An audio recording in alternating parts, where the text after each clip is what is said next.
Ladies and gentlemen, please welcome Governor Christie. Good to see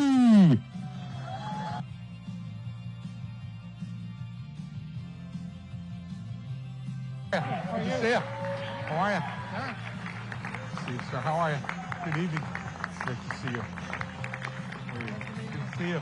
Thanks for coming. How are you? Good to see you. How are you? Good to see you. Is he your brother? How you doing, Robert? Hello, young man. You're like a media star now. Yeah. Guys, Thank thank you. Thank you guys for being here. Thank you. Alex from Summit. All right. See you again. Thank you. Happy to be back. You got it, baby. Thank you, everybody. Well, you knew that we'd have to play Springsteen, right? You knew. Guy from New Jersey comes up here in New Hampshire. We got to remind you about what you're going to get tonight. You're going to get some straight talk from New Jersey. I'm glad to be back here. And I have to tell you, it was not a layup that I'd be here.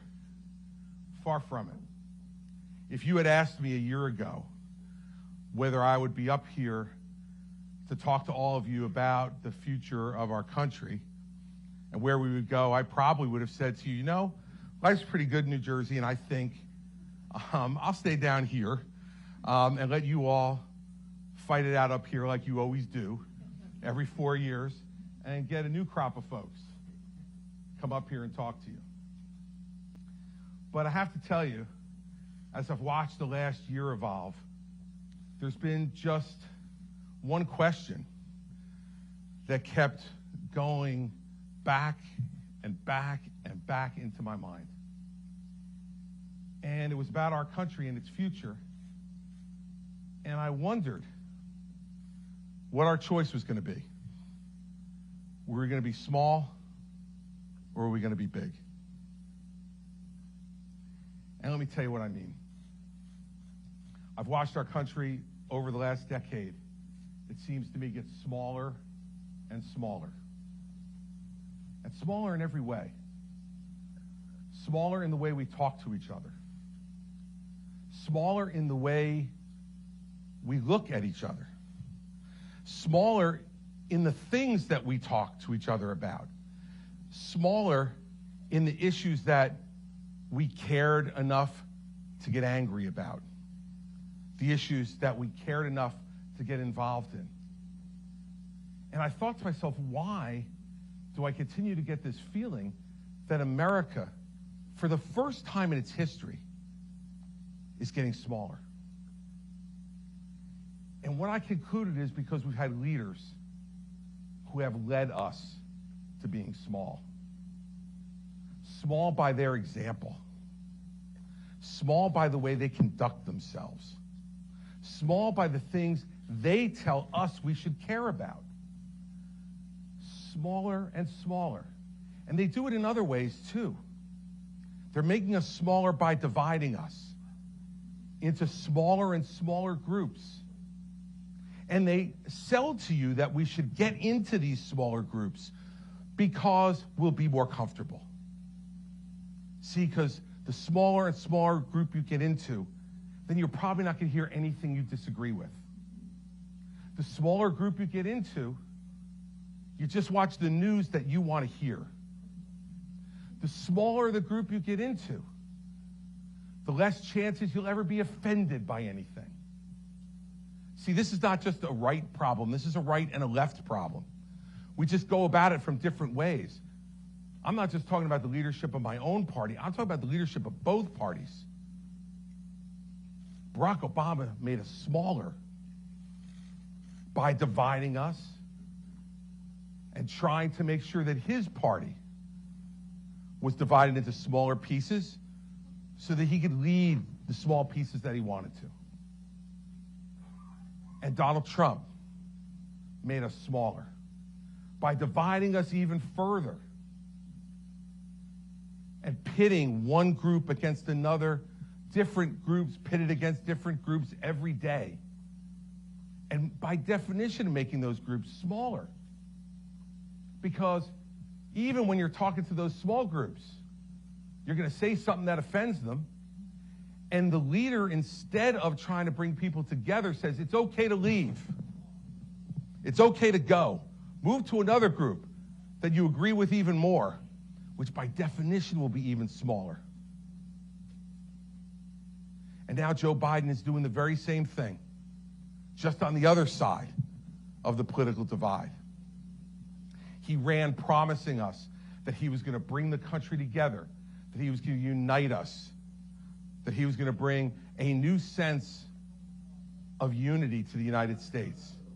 And instead, what he decided to do was to take his groups and divide them even smaller and actively pit them against Republicans. To paint all Republicans with just one brush, even though all of you in this room who may be Republican like me knows that there isn't just one brush to paint our party with. So what's the problem with that? You know, in some respects, maybe you feel a little bit better. You turn on a news show and you hear things that come back to you that you agree with. You probably smile. Maybe you nod. You go to dinner parties where only the people that you agree with are around the table. There's no arguments. Everybody agrees. You go to a college or a university where you see people who only agree with you, professors who only agree with you, and you learn only the things that you already know. See, that's not the America that I grew up in.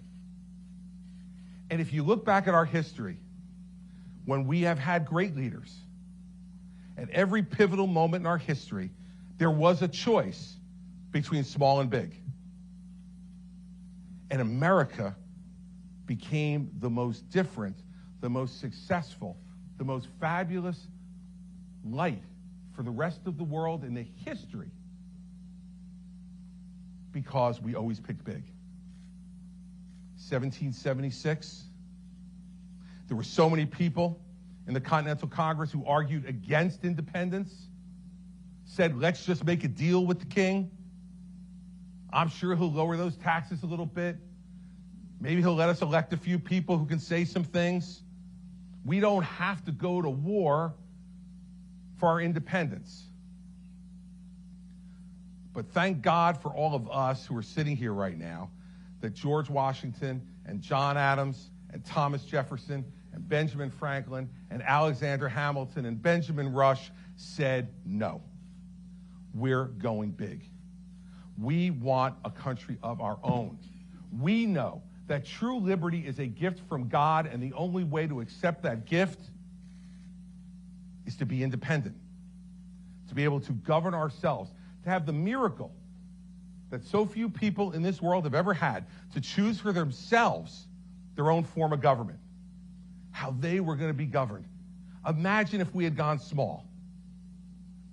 We'd all have British accents, everybody. We'd all have British accents today. Some of us watched the coronation of King Charles III. All of us would have been required to if we had gone small. And then you had 1861, when the country and many people in it literally wanted to make it smaller. They wanted to divide it in half because we disagreed. We disagreed on some fundamental issues like slavery, like how the federal government interacts with the state governments, and who should really be in charge. And if we had had a small leader sitting in the White House in 1861, we would not have become the greatest continental country the world has ever seen. And who knows how that would have ended. But it would not have ended with a country as vast and great and rich and free as it is now. Because Abraham Lincoln said, a house divided against itself cannot stand.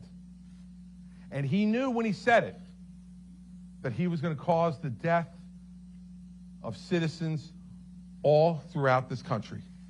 The greatest loss of life in any American war, the Civil War, when we killed each other. But Lincoln knew that in the choice between a smaller America and a bigger America, that any sacrifice was worth it to make America bigger. He made that choice, and he gave his life for that choice. That's a great leader. And in 1917, when Europe was at war and dictatorships were taking over the entire continent, and America had followed the admonition of George Washington since its founding to stay out of foreign entanglements, Woodrow Wilson said no. If America allows Europe to go under dictatorship, we will be next. And we don't want to do this, but if we want America to be big and influential and free, we need to do it. And Franklin Roosevelt said the same thing 24 years later. When Hitler and Mussolini and Hirohito decided that dictatorship was what was going to rule the world, and Roosevelt and the rest of America said no and sent hundreds and thousands of our men to Europe and to the Pacific because they said America is better than this, and we're going to help the world be better than this. Again, imagine what would have happened. We know what would have happened if America had pulled away and decided to go small. Europe would have been dominated by Germany, by totalitarianism and Holocaust. And who knows what would have happened next to the United States with a Germany that ran all of Europe. We said no. America will go big. And 20 years later, John Kennedy stood at a speech and said, with absolutely nothing to base it on other than his belief in us, that we're going to the moon. And we're going to the moon before the end of the decade. We didn't have a rocket. We didn't even know what an astronaut was. I'm confident he didn't. So how could he possibly have been so audacious to do it? He was that audacious because he was an American leader who watched all those examples before him and knew his history. Wrote a book called Profiles in Courage about courageous leaders in this country. And what did he do? He put us on that path, and even though he wasn't there to see it to its conclusion, we would have never gotten there if John Kennedy would have thought small, would have not believed in the American people, would not have believed in our ingenuity and our industry and our faith and our hope. And then 20 years after that, there were those who said that the United States should just coexist with the Soviet Union, that we shouldn't care that they dominate Eastern Europe. We shouldn't care that they kill their own people. We shouldn't care that they starve them. We shouldn't care that they do that to everyone else that they dominate in Eastern Europe. We should just survive. And Ronald Reagan said, they are an evil empire, and America stands up against evil. We fight evil anywhere in the world to prevent evil from becoming a part of us.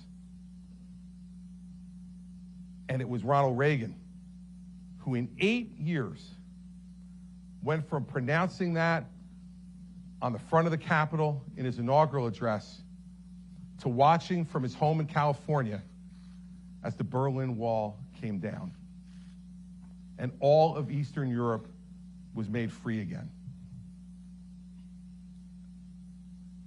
All throughout our history, there have been moments when we've had to choose between big and small. And I would tell you the reason I'm here tonight is because this is one of those moments.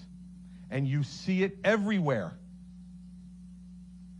We have candidates for president who say, we shouldn't care about what's happening in Ukraine. We shouldn't care that Russia wants to take a free and freedom-loving country and put it back under its thumb.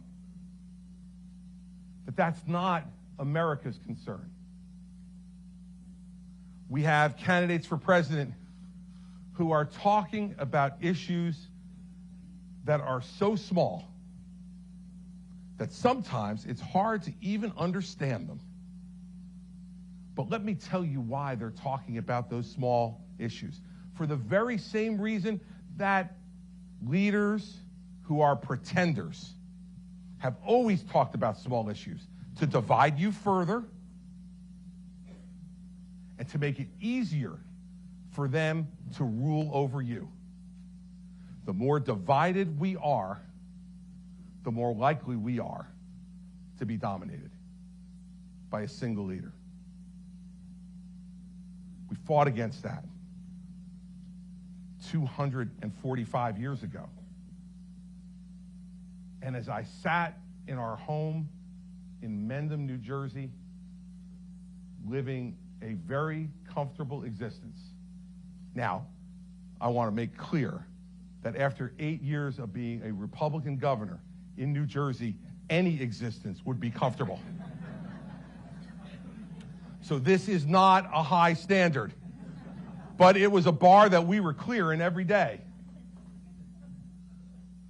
Mary Pat and I said to each other, we can't sit by and watch this. We cannot sit by and watch this happen. There's a big argument in our country right now about whether character matters. And we have leaders who have shown us over and over again that not only are they devoid of character, but they don't care. And they tell you you shouldn't care.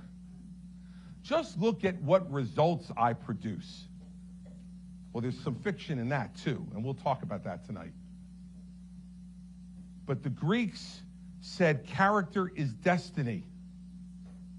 And if you think about the stuff I just talked about, at every one of those moments, we had men and women of character to make the big versus small decision.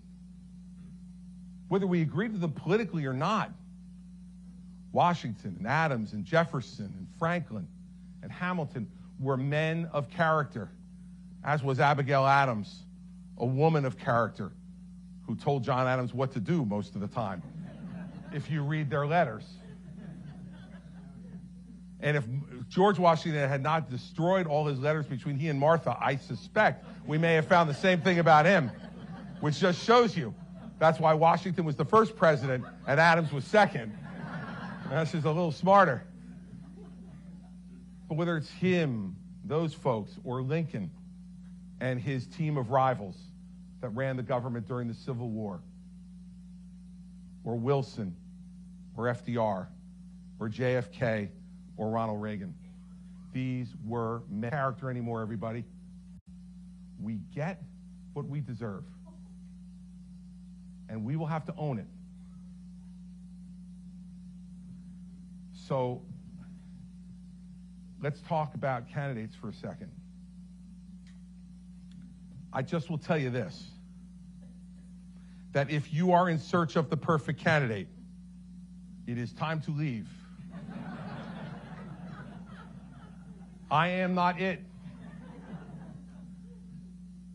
And not only am I not the perfect candidate, I'm far from the perfect person.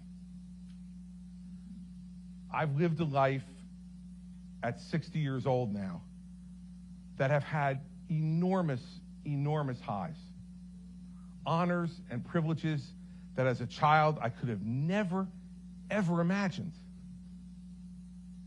Meeting the Queen of England, traveling around the world to meet leaders of heads of state in the Middle East and in Europe, to have the opportunity to lead my state through the worst natural disaster that it ever had, and have people come up to me during Hurricane Sandy when I would see them, and they would say to me, "Thank God you haven't forgotten us."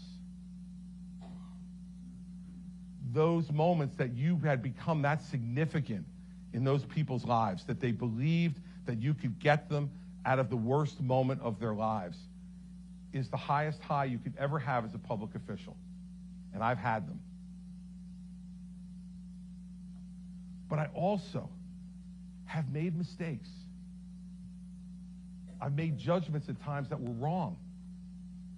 And I've trusted people I shouldn't have trusted.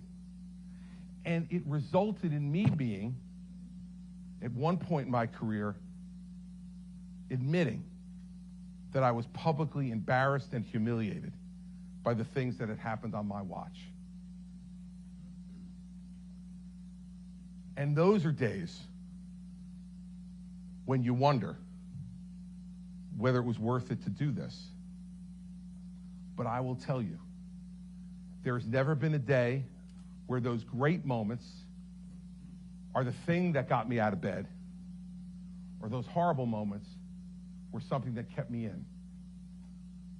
What got me out of bed every day was that in public leadership in this country, you have a chance to do something great every day.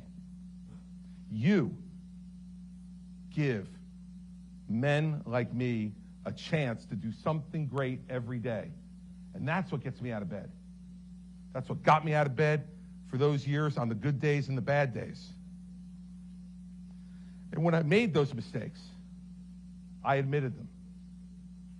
See, because I think what true leaders do is not try to pretend to you that we're perfect, because we're human just like you. Because in our country, in our democracy, we are no better and no worse than any of you. We are you. We are you. And if your leaders are not willing to admit to you that they're fallible, that they make mistakes, that they hurt like you, that they bleed like you, and that they suffer disappointments and letdowns, beware. Beware of the leader in this country who you have handed leadership to, who has never made a mistake, who has never done anything wrong, who when something goes wrong, it's always someone else's fault, and who has never lost. I've lost. You people did that to me in 2016. All of you. And I have two of my children here tonight who remind me of that all the time. They said, "You're going back to New Hampshire?" They beat you. But beware of the leader who won't admit any of those shortcomings. Because you know what the problem is with a leader like that? A leader like that thinks America's greatness resides in the mirror he's looking at. I believe that America's greatness resides out there, among all of you. And that any of us who get the opportunity to serve are merely temporary stewards of that greatness, who just want an opportunity to make it a little bit greater. And if you can't admit to the people you want to lead that you're not going to be perfect, and if you decide that the people who you ask to come with you to lead will always be the ones who are blamed when anything goes wrong, that they'll be called names, that they'll be dismissed, and that after they leave your service, they're nothing but idiots, beware. Because that leader not only will not serve you, they will not be able to find anybody who will serve them. And a lonely, self-consumed, self-serving mirror hog is not a leader. And so now we have pretenders all around us who want to tell you, pick me, because I'm kind of like what you picked before, but not quite as crazy. But I don't want to say his name, because for these other pretenders, he is, for those of you who read the Harry Potter books, like Voldemort. He is he who shall not be named. Well, let me be clear, in case I have not been already. The person I am talking about, who is obsessed with the mirror, who never admits a mistake, who never admits a fault, and who always finds someone else and something else to blame for whatever goes wrong, but finds every reason to take credit for anything that goes right, is Donald Trump. And if we don't have that conversation with you, we don't deserve to ask for your vote. We don't deserve the mantle of leadership. We don't deserve to have you think of us as people worthy of leadership. I'm going to end with this. I read a great quote from a letter that John Adams wrote to Abigail Adams during the beginning of the Revolutionary War. She asked him in a letter to him, what did he think was going to happen? Were we going to win? And his response to her was, I can't guarantee success in this war, but I can guarantee something better, that we deserve it. So I'll say to you tonight that I can't guarantee you success in what I'm about to do. But I guarantee you that at the end of it, you will have no doubt in your mind who I am and what I stand for and whether I deserve it. So that's why I came back to St. Anselm's, and that's why I came back to Manchester, and that's why I came back to New Hampshire to tell all of you that I intend to seek the Republican nomination for President of the United States in 2024, and I want your support.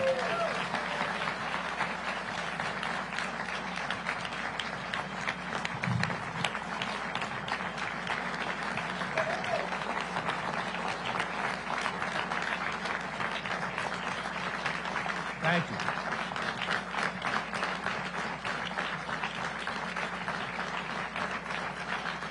All right.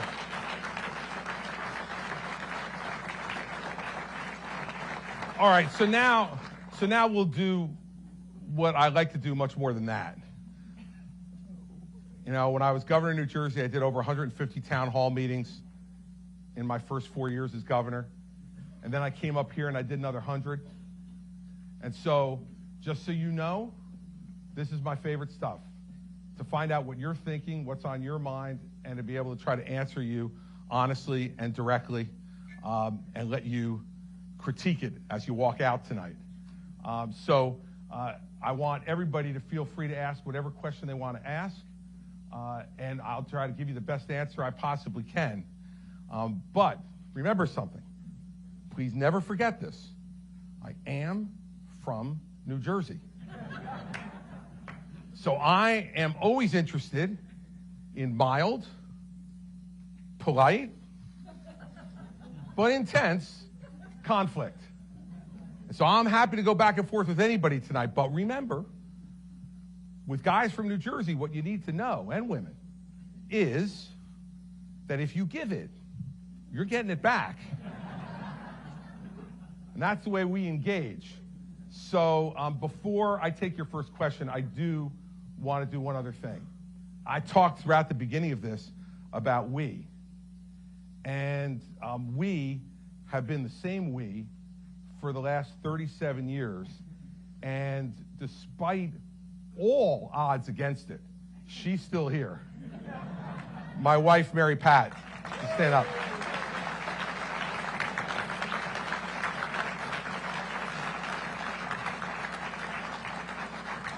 Now, for all of you who have more than one child, we have 4.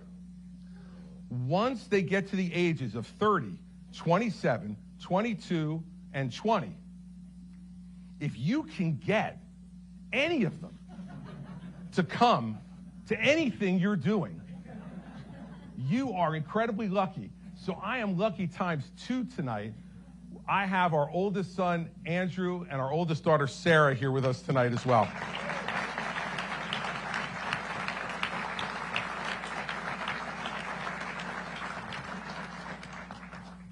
And I'll tell you, besides being asked about Mary Pat, the second person I get asked about all the time when I come back up here, because apparently he made such an impression when he came up here 8 years ago at the age of 82 to go door to door. Big upset, everybody. He's still here. And he will still be going door to door, I suspect, here in New Hampshire. So get ready for this guy, my amazing 90-year-old father, to come knock on your door, and you can't say no once he gets to 90. So, Dad, Bill Christie, thanks for being here tonight.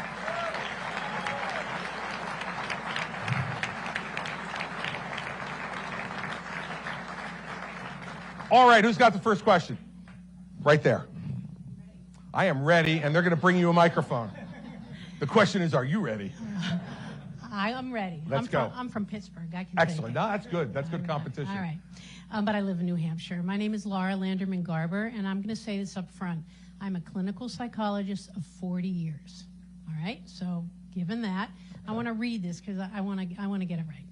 It seems to me that our amazing nation has actually been traumatized by all the divisive screaming, yelling, that has been happening in politics and in elections. I would say, as a psychologist, that we've been traumatized as a nation.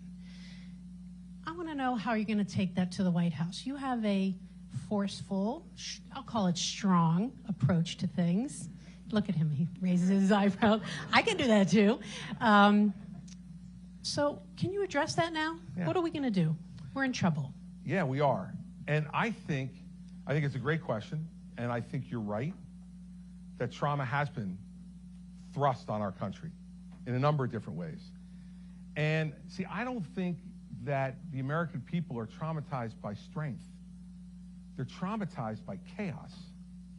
The American people aren't traumatized by being direct. The American people are traumatized by lying. I don't think the American people are traumatized by somebody who is going to be forceful. I think they're traumatized by someone who only cares to be forceful for themselves. See, when I used to fight about things in New Jersey, and my Democratic opponents used to say all the time, they used to call me a bully all the time. They polled that, and they said, like, if we can get him to be seen as a bully, his numbers will go down. But what we found was that people said, yeah, he's a bully for us. See, I think it depends on where you direct that strength. If you direct that strength to aggrandize yourself, if you direct that chaos to aggrandize yourself, if you direct the anger to benefit yourself, well, then you're traumatizing a nation. If you harness our energy, our anger, our concerns, our disappointments, our hopes, our aspirations, and you put the force of a personality behind it for the betterment of the whole country, that's leadership. And so I don't think we need some weak person in the White House who will be mealy-mouthed and not speak and not lead. I think we got that already. Okay? We have that now. And look, I've known Joe Biden for 40 years. I went to the University of Delaware.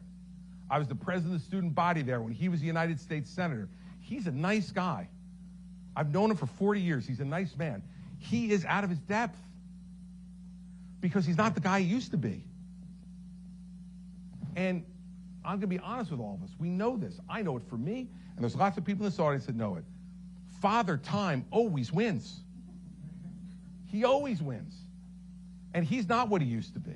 So we don't need someone timid, quiet, who's not speaking to us regularly in the White House. But by the same token, we don't need someone whose entire life is defined by never admitting you're wrong, never admitting you made a mistake. And when the mistakes happen, by definition, you have to traumatize somebody else because you can't take the blame on yourself. And that's why I talked to you about what I did near the end of my talk. I've made mistakes. I've made bad judgments. I'm human. But none of my mistakes, none of my judgments were ever meant to aggrandize me.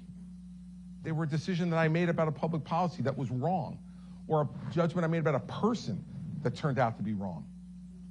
And what I always would say is, even if I'm not directly responsible, I'm accountable because I'm the leader. And what we need is someone who's going to be strong and accountable, and someone who's going to look at this country and say, you're not perfect, I'm not perfect, but we are better than any place else in the world, and we better get back to aspiring to that rather than worrying about dividing each other into groups that we agree with all the time. So I agree with you that traumas happen, but I don't think it's strength. That's faux strength. That is faux strength. That's built out of an absolute lack of confidence. And it's damaging to everyone, starting with the person who's doing it, who can't see it or didn't care to, and to everybody else who that person's supposed to be leading. And that's why we're in the traumatic situation we're in now, because we've gone from chaos and constant yelling, screaming, blaming to now quiet. And the divisions now are happening more quietly, but they're still happening. So that's the way I would consider leading now, which is to show your strength, but to show your humanity. And to let people know that I know I'm not always going to be right. I know I'm not. But what you're going to know about me is that every day, I'm not only trying to be right, I'm trying to be right for you. Thank you. They're going to bring you a microphone. Thank you, Governor. My name is Quinn Mitchell. I'm 15 years old. And last week, I went to a DeSantis event. And while going in, I saw a huge group of Trump supporters flag waving. And it really highlighted what a division there was in the party. Like, for example, you would never see Klobuchar supporters doing that to Warren supporters in 2020. So my question for you is, how will you win over Trump voters who are so attached to one charismatic man, considering you don't seem to be appealing to the larger Republican voters? Thank you. Well, I'm not nearly as pessimistic as you are. And after saying that, I'm glad you're 15 and you can't vote.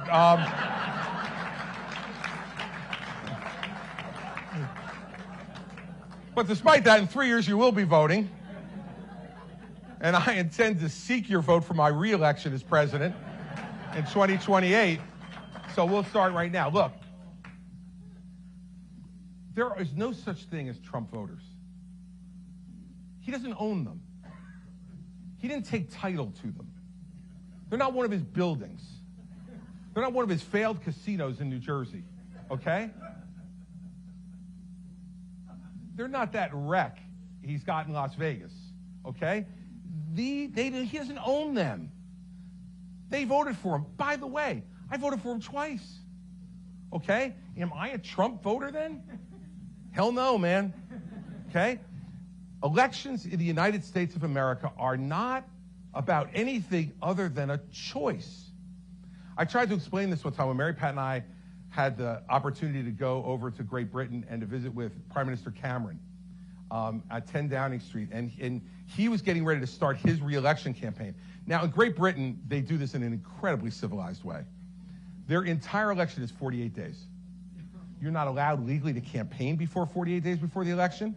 You can only campaign in those 48 days, and there's election. He looked at me, and he came in, Mary Pat, remember, he came in having come off the treadmill. And he was like, and I'm like dressed like this. I'm like, I'm meeting the prime minister. And he comes literally in gym shorts and a sweaty T-shirt. And he's like, sorry, but the campaign's going to start soon. I have to be working out. I'm like, no problem, Mr. Prime Minister. He said to me, explain your country to me. You guys are already doing this. It was 2015, in the early part of 2015. He said, how do you do this? I hate doing it for 48 days. How are you going to do it for a year and a half? And I said, remember this about the American political system, everybody. In America, we don't get to vote for who we want to vote for. We get to vote for who's left. We get to vote for who's left.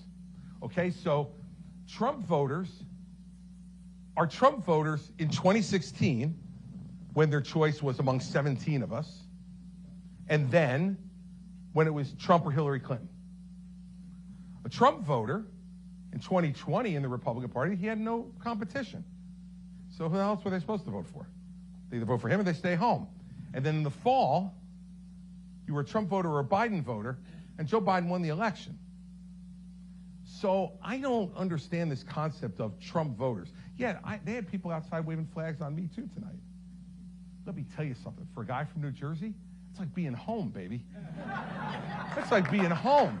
Like, if I would walk up to a town hall in New Jersey and there were no protesters, I was like, get me the hell out of here. I am not going to be able to stay awake during this thing. Look, this is a contact sport. And the way I'm going to appeal to any voter in New Hampshire is to do what I just did and make the case I can make. And if someone in here was a Trump voter 4 years ago, maybe this time they say, let me give this guy a shot, or let me give one of the other candidates a try. I don't think he owns them. He thinks he owns them. He thinks he owns them, okay? But let me guarantee you something. He thought he owned the general electorate after 2016. And what did they show him in 2020? Not so fast. Not so fast. So, I don't have a specific strategy. I'm going to be myself. I got advice from one of President Trump's former chiefs of staff. I said, I'm thinking about doing this. What do you think? And he said to me, for you, be yourself. And that's exactly what I'm going to be. And like Adam said to Abigail, I can't guarantee success in the war, but I can guarantee something better that will deserve it. I'm going to give you a campaign that by the end of this, you're going to say, whether you would decide to vote for me or not, if you could, and I still have hope for you, you're going to say, he made me think. He made me think. And that's the first step towards getting somebody's respect. And I want you to think about the last time Donald Trump made you think. You sure has. Yes, sir, right there. Yep. Governor Christie. It was him. I'll get to you next. Governor Christie, Kurt Wright from Burlington, Vermont, so we've got our own problems there. Yeah, Kurt, you do. But I want to let you know, because I'm from Burlington, it wasn't my fault. All right. But let's talk some policy. Governor Christie, we just had the debt ceiling deal in Washington, and a lot of people on the farther right didn't like the deal, and a lot of people on the farther left didn't seem to like the deal. And Governor DeSantis also seems to have trashed the deal. I haven't heard so much from Donald Trump yet, I don't think about it, but I'd like to hear what your thoughts were on the debt ceiling deal. Do you think Kevin McCarthy got enough? What do you think of that deal? Well, thank God they did it. Look, governing is about choosing, and governing is about compromising. When did compromise become such a dirty word? Look, if we don't want compromise, set up a dictatorship, put the dictator in charge, he or she will make all the decisions, and then we won't have to ever worry about compromising. We may get trampled, but we won't have to worry about compromising, thank God. Hey, look, are there things that I would have done differently? Sure. Sure, there's some things I might have done differently. But I'm not going to trash Kevin McCarthy over this. He had a responsibility. Let's remember what the debt ceiling is, everybody. It's not future spending. It's money we already spent. Are we going to pay the bills we already ran up? And I'll tell you a great Donald Trump aside on this. When I became governor of New Jersey, we had an $11 billion deficit on a $29 billion budget. And we had pension and benefit debt of over $300 billion. And my friend Donald Trump called me, and he said, here's what you do. Don't pay it. He said, Chris, go bankrupt. I said, Donald, the law doesn't allow states to go bankrupt. He said, screw it, fight it out in the courts. Don't pay it. You're never going to be able to fix all this, so just let the debt go. That's not leadership. That's not leadership. And everybody who says they hate the debt deal, they can tell me what particular parts they don't like, but they need to tell me how they would have gotten it done. Because let me tell you what would have happened to everybody in this room, me included, if they didn't do it. The economy would have cratered. We already have a bank crisis going on. You think we have one now. Wait until you see what would happen if we defaulted on the debt. Wait till you see what would happen to our ability to trade around the world. Look at what would have happened to your 401ks and your IRAs and your college funds for your kids. It would have been a disaster. So governing is choosing. And see, I think Governor DeSantis doesn't like it because Governor DeSantis never had to compromise. When he was in the House of Representatives, he was in the Freedom Caucus, and he just said either hell yes or hell no. And as governor of Florida, he had a Republican legislature who would do whatever he wanted. So you never have to compromise. I had a Democratic legislature for 8 years. Every hour of 8 years. Every minute of 8 years. And I had to make a fundamental decision. Is on a particular issue 60% enough? Is 70% enough? Can I live with 40% this time in order to get something done and move the ball down the field? And by the way, that's how we capped property taxes at 2% in New Jersey. That had averaged 7% increase for the 10 years before I was governor. That's how we saved $150 billion on our pension and health benefits system because I compromised with the Democrats. Would I have liked to fix the whole $300 million problem? I would have. But guess what? I retired half of the problem. Is that a failure? Under that definition, it is. So look, I'm not going to be one of those guys, if I become president of the United States, who is going to go in and say, my way or the highway, it's got to be what I want every day, and if it's not, I'm going back to the Oval Office, holding my breath, and ignoring you. Now, you all know me. Doesn't mean I'm not going to fight. I'm going to fight every day until the minute I think we've reached the time where compromise is going to happen. But that's how you negotiate. Like, you know, if you went into your boss and you said, I'd like a 10% raise. And your boss said, oh, I don't really think we can do that. I can only do 2%. And you said, okay, goodbye. And you walked out. And you didn't fight. Well, you ain't going to get 2%. But if you said, well, I don't know, about 2 is just much too low. Would you maybe get to 7? And then the boss comes back and says, well, I might be able to get to 4. Man, you know what I'm seeing? Here comes 6, baby. I'm getting 6. And you have tripled what the boss originally offered you. Under the definition of some people on the left wing of the Republican or the Democratic Party and some of the people on our party, that's a loss. Not to me. So I got to criticize Kevin McCarthy. I wasn't in the negotiations. I can't tell whether he could have squeezed a little more out or whether he had reached the end. But what I do know is he knew that if he failed, that the American economy would fail. Yes, he did. He said we should default. And that's why I told the story. That's not news, baby. He told me to default in 2010. And when I said to him, I can't do it, it's against the law, he said, fight it in the courts. I said, we lose. And he'd go, oh, for God's sake, Chris, don't be stupid, just default. Now, look, that's not leadership, everybody. It's just not. And when he was just a developer at Trump Tower in New York City calling and giving me advice, who cares? He's one of thousands of people who would give me advice, and it's my job to decide. But when you put him in the chair to decide, and you know that's what he thinks, get ready. Get ready for bad things to happen. And that's what happened.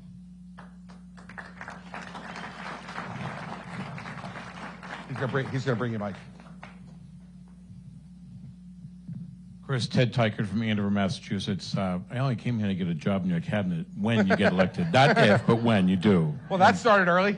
And I want to get a picture with Mary Pat, and I got that done already, too. Good job. But actually, what have you learned since the last time you ran for president? What have I learned since the last time I ran for Because president? we want to help you. Look, there's a lot. The first thing I learned is motion isn't progress.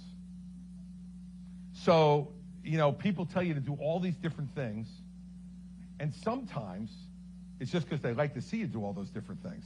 But they're not making you any more electable. They're not moving the ball down the court. I think I'm much more experienced about how to do this now and what really matters in being able to get the job done. Every endorsement doesn't matter, okay? Last time, I was obsessed with all the endorsements, and I got more local endorsements than any candidate in the race, and I came in 6th. So I don't know. My common sense tells me maybe not that important. Maybe I spent too much time on that. Maybe the 5th meeting with a member of the New Hampshire House to get his or her endorsement may have been a little bit of a waste of time. Second thing I learned is that even though I did 100 town halls up here and I did a lot of listening, you have to do even more. You have to do even more. And that's why I didn't do some big podium speech tonight to announce. To me, if I want to win, this is the best way to do it, to find out what you care about. Third, I think if you look at our politics now, back in 2015 and 16, I played a conventional game. I thought you just do politics the way you've always done it. Just talk about yourself. Don't really worry about anybody else. Keep your eye on the ball and keep going. That's not the politics today. This time you have to differentiate yourself from the person in the lead. And I said this at a town hall I came up here a couple months ago, right here. It was a mistake in 2016 not to confront Donald Trump early. Because I knew that so much of what he said was complete baloney. Like, I knew it. I'm going to build the greatest, most wonderful wall across the entire Mexico border, and Mexico is going to pay for it. Well, like, I knew, as someone who had governed, that was complete bull. But I was like, people aren't going to believe that. They're not going to believe that. Mistake. But guess what? You've got no excuse now.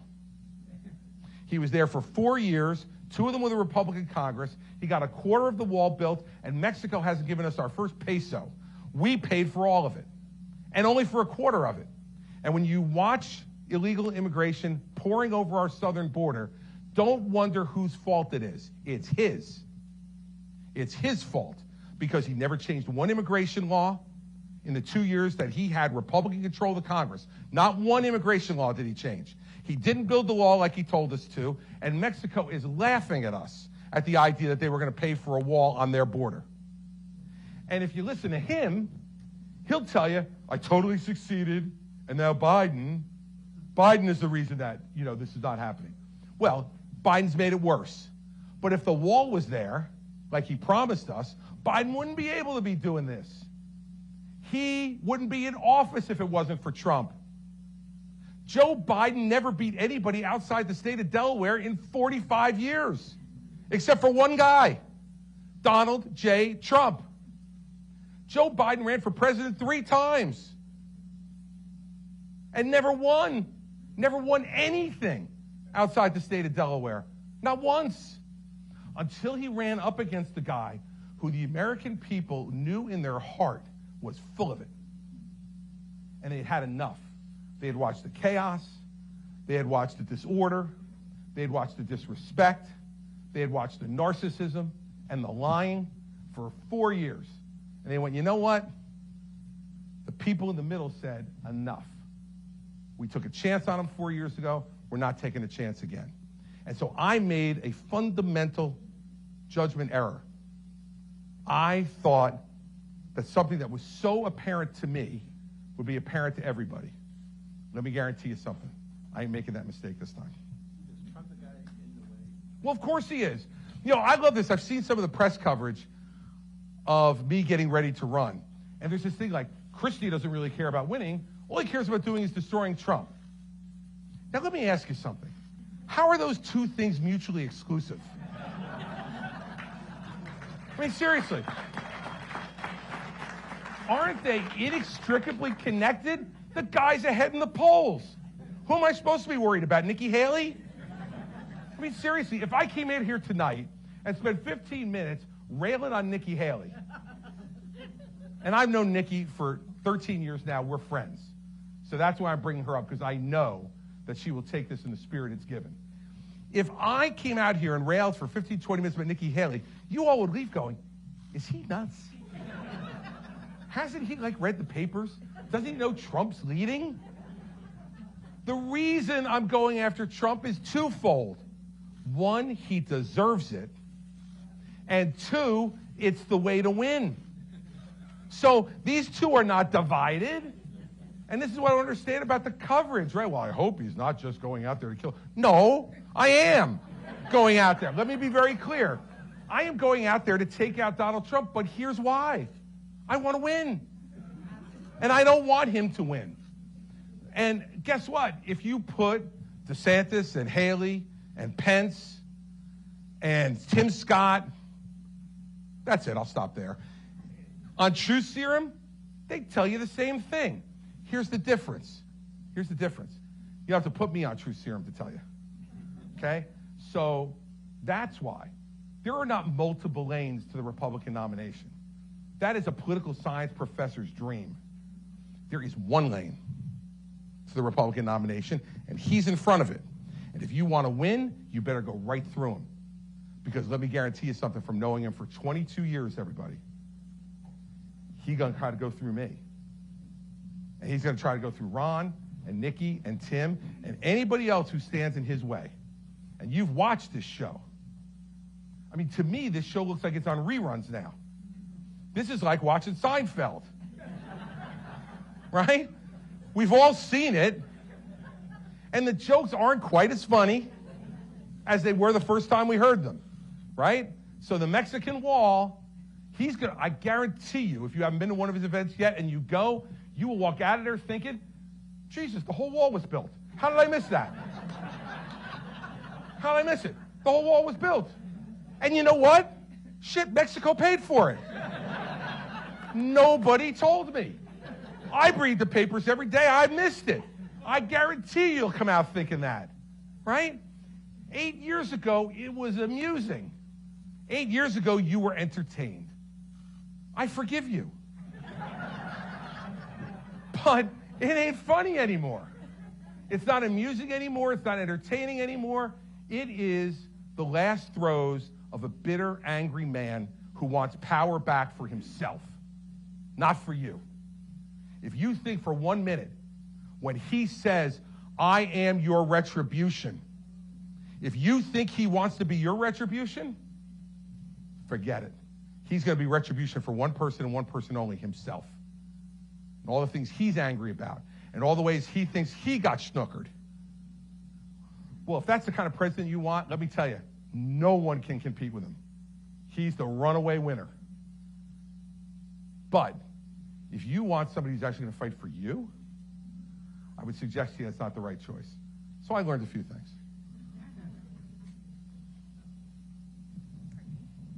Hi, Governor Christie. Hello so there. My name's Anya, and I apologize, I am of voting age. So I just wanted to ask, you spent a lot of time tonight talking about freedom as an American value and these amazing past people in our history that have fought for freedom and fought for our rights. And I'm wondering if you could talk about your opinion on the Dobbs Supreme Court decision and the future of reproductive justice and abortion access for women in America, and if you support all of our freedoms or maybe just freedoms for a choice view. I think that Dobbs' decision was the right decision because I believe it was Roe versus Wade was constitutionally flawed. It said that there was a right to an abortion in the Constitution. And look, I'm a lawyer. I plead guilty. I'm a recovering lawyer, but nonetheless a lawyer. It's not there. And so I think what Dobbs did was exactly what it should have done, which is to say it's not in the Constitution, and as a result, we send this back to the states for them to decide. And what I favor is what I've argued for my entire professional life, both as a lawyer and politically, let every state decide what they want to do. I think each state should have the right to make that decision. I'm pro-life. I ran twice as a pro-life candidate for governor of New Jersey, which is now a state that allows abortion up to the 9th month of pregnancy. So not a place that was hospitable to my point of view. But I think the reason people voted for me was they knew that that's what I felt in my heart. I believe that in my heart. Now, I also believe, even greater than the things I believe in my heart as someone who governs, is I believe in our Constitution. And I believe in the rule of law. And it means that the people of New Hampshire get to decide on issues that are not protected by the Constitution. They get to decide how they want to deal with this really difficult, horrible issue. Because it is. It's a tragedy no matter what happens. Can you elaborate on that a little bit? Your views on the horrible issue? Look, because I think that when there is an unwanted pregnancy, that is something that is tragic for the person and people that are going through it. I think, when you have someone and get them pregnant or they become pregnant, that should be a moment of joy. You're bringing life into the world. But when it's an unwanted, unplanned pregnancy for some people, it doesn't become that. That's what I mean on that side. And on the other side, I think any taking of a life like that, of an innocent life, is wrong and it's a tragedy. And so here we are in this horrible situation of having to make choice. But you know what? No one ever said this was going to be easy. Governing ourselves is not easy. There are going to be lots of really difficult questions. This is probably one of the most fraught moral questions that this country has dealt with, and that countries all over the world deal with. And that's why I think it's best decided by the people in each state individually. So in Oklahoma, they have decided to ban all abortions. In New Jersey, they're allowing abortion up to 9 months. I think people would argue that either one of those positions is wrong. So if you don't believe in that position, go out and fight for it in your state. Fight for what you think is reasonable. Fight for what you think is fair. And that's what I think should be done. And I don't think the federal government should be big-footing around in this thing. I think that each state should make that decision because guess what? That's the way the founders set it up.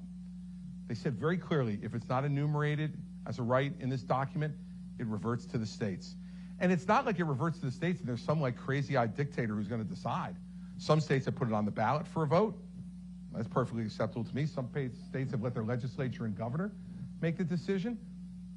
But it gets down closer to the people, to your local culture, mores, values.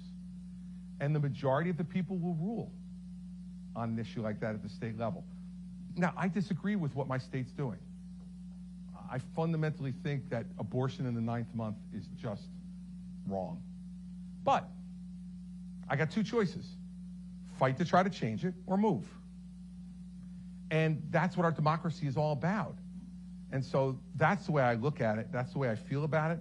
And I think that as conservatives, we've been saying for 50 years, Roe is wrong, the state should decide. Well, we won. Why can't anybody in the conservative movement, or not everybody in the conservative movement, declare victory? Our argument won out ultimately. The states are going to decide. And so now there's other people who want to impose their will from the federal government. I think that unless you can get 60 United States senators and a majority of the House of Representatives and a president of the United States to agree on it, which I think is unlikely, we should allow the states to make their decisions, let them decide what to do.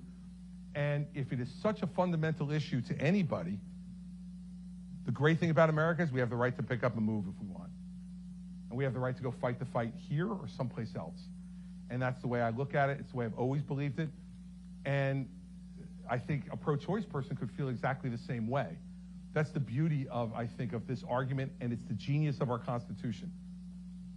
We can build consensus in each state, state by state, around what the right thing to do is for the people in that state. And I think that's what we should be encouraging people to do, rather than just flipping it around.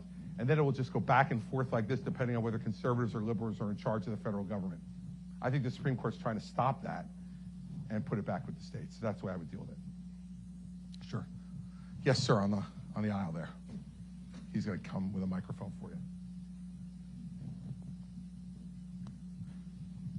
Thank you, Governor. Welcome back to San Anselm. I'm an alum. My name's Steve Monier. I'm glad you mentioned the Ukraine, Governor. I'd like to talk a little bit about foreign policy, Putin, China. It's not an emerging threat. It is a threat. Yes. So can you speak to our foreign policy Sure. issues a bit? Look, I think there have been grave foreign policy mistakes that have been made by the last 5 presidents that we're now living with, that all built on each other. George W. Bush made the fundamental mistake of Iraq. Now, we can all talk about why he did it. He got bad intelligence, maybe a flawed decision-making process, but whatever it was, Iraq was a flawed decision. And I think the president himself would even admit that today, given what he now knows, that there were no weapons of mass destruction, et cetera, which was the basis to go into the war. And what it did was steal some credibility from us around the world, because we said that this was there. Colin Powell went in front of the UN and said it was there, and we turned out to be wrong. So first problem on American foreign policy is we must be honest and we must be credible, because the Chinese are not and the Russians are not. And what's always distinguished us in foreign policy around the world is we've told people the truth, and we built friendships based upon that truth, that we believe in freedom and democracy, and we'll support those who do the same. And we will, when we make a promise to a friend, we'll keep that promise. That's how we get to the next mistake, which was, in my view, Barack Obama allowing the continued encroachment on Ukrainian territory by the Russians and doing nothing but sending them blankets and, human rights aid, no weapons to defend themselves. Well, the Russians took that as a signal. We're not going to stand up for them. Sometimes spending some money on the front end saves you a lot of money on the back end. And I think if President Obama had sent the kind of defensive weaponry that we should have, in my opinion, to the Ukrainians to send a signal to the Russians, don't do this, because these people are willing to fight for their country, and we're giving them the arms to be able to effectively fight for their country, we will not be in the situation I don't believe that we're in today. You go forward to President Trump, and President Trump bartered Ukrainian aid to get dirt on Joe Biden. I don't know beyond reprehensible what you would really call that, but here are a freedom-loving people who just want the weapons that they were at that time promised by President Trump. And now this sends another signal to Putin. Well, if he's willing to barter for that, I can make a trade with him on something that'll help me get to Ukraine. And Trump's coddling of Putin, the way he idolizes Putin and talks about him as a great leader. This guy is a KGB communist thug. That's what he is. And he steals from his people. He's one of the richest men in the world. How'd that come about? By being president of Russia? Well, I know they pay okay, but not that good. And that leads to the next problem, which is Joe Biden comes in, who appears weak, and said, right in the beginning of his presidency, well, a small incursion probably wouldn't be a problem. Well, here's the problem, everybody. Everybody's definition of small is different. Vladimir Putin's definition of small was, I'll take it all. And I won't go to Poland, if you're lucky.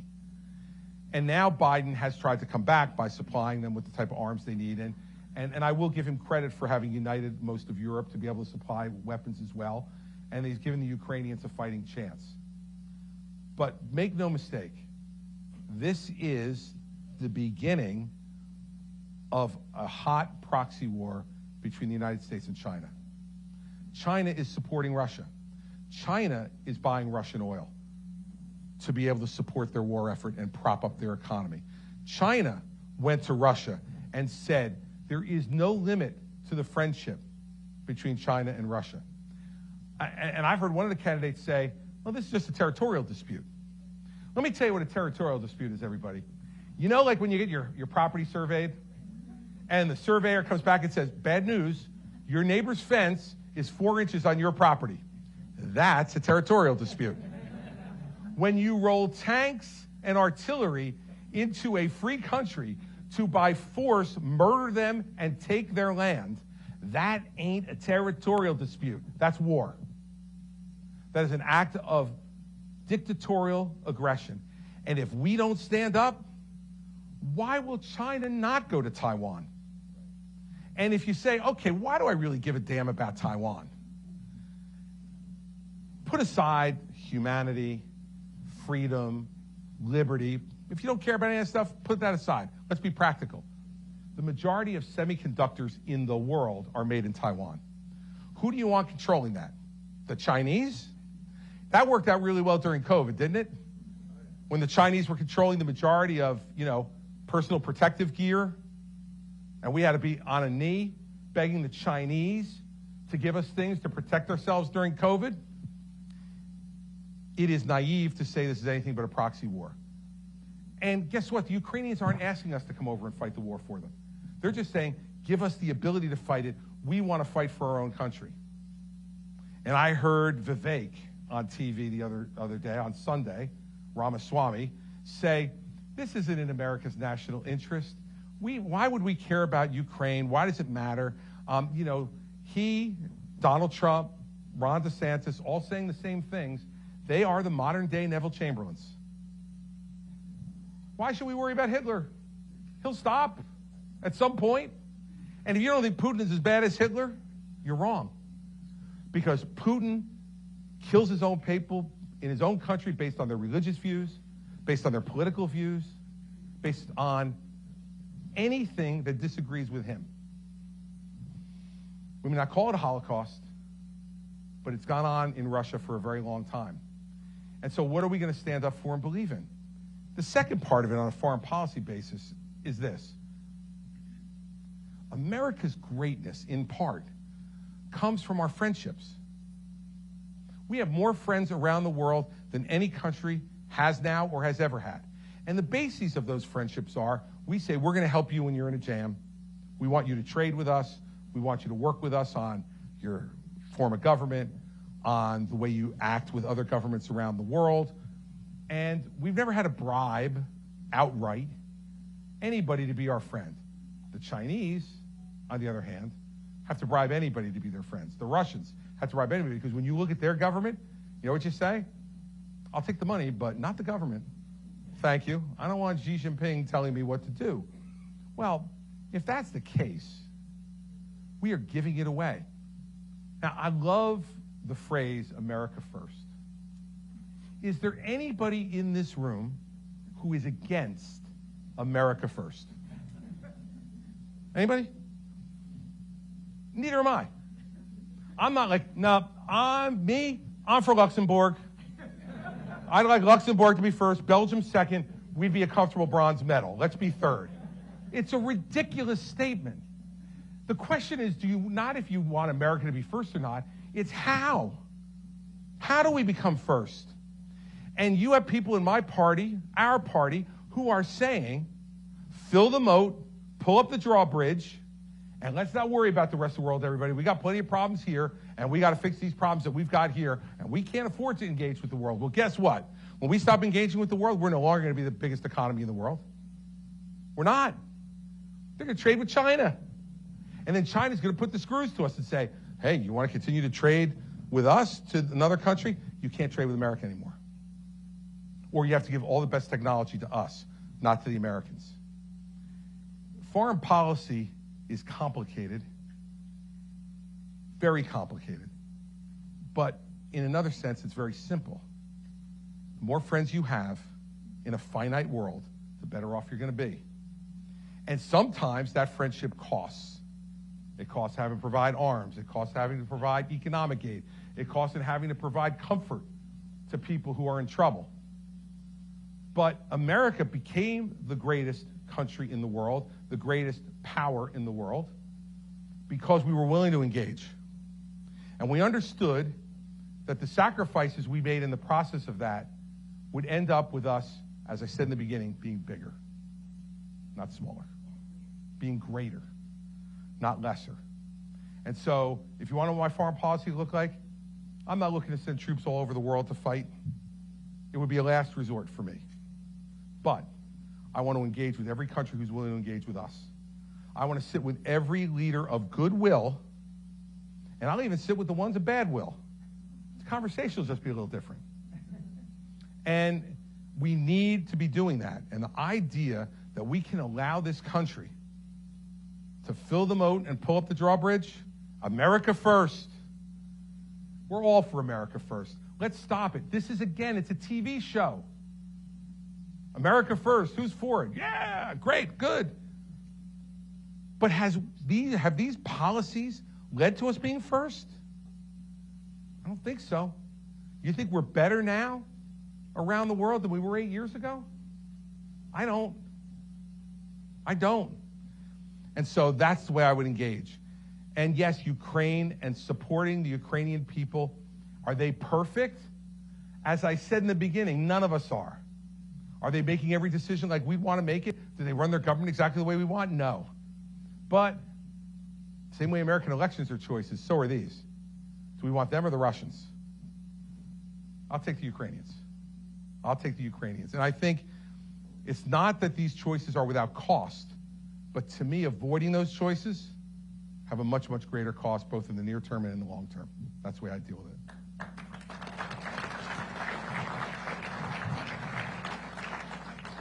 He's going to come get your microphone so everybody else can hear you. Hello, I'm Tom Palkin II. I'm originally from Dallas, Texas, but I'm also a geopolitical consultant in Asia. So I have yet another foreign policy question as well. Some of my concerns, and I do like your idea of America as a big country, but I have to deal with a lot of, let's just say, complex diplomatic issues.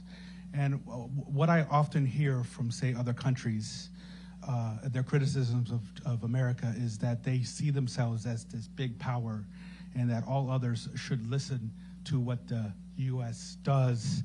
And so my concern is, by you emphasizing this campaign of bigness, how are we going to address the issues between other countries, including rival countries? And are you going to be, oh, we're big, you're small? Or let's say, for example, when you're talking to China, I know a lot of us here are very critical of China, but in one sense, we still have to find ways to work together with China. Sure. And I just would like to know your opinion on U.S.-China relations in this regards. Sure, you put a lot in there, so let me try to unpack it. First off, I am insulted by the idea that you think I would like anything over big. Right? So we're not going to do that. But I will tell you this. You can become bigger and not be dictatorial. The greatness of America was after World War II, after we had given and given and given more than any country had ever given without asking for anything in return. And what happened as a result? We engendered trust and friendship all around the world that then inured to our benefit. It's kind of like, you know, when I say some of this stuff is, as you said, there's some very complex negotiations that have to go on, but some of it is simple too. Like, I'm sure that all of us who had great mothers in this room, our mothers taught us, like, be good to others, be kind to others, and it will ultimately come back to benefit you. They couldn't exactly explain how. It wasn't a direct financial transaction, but the goodness and the kindness that you give, I really believe comes back to you multifold. Secondly, look, I don't think we should be dictating to other countries around the world. We should be trying to provide an example that they want to emulate, not dictating to them what their government should be.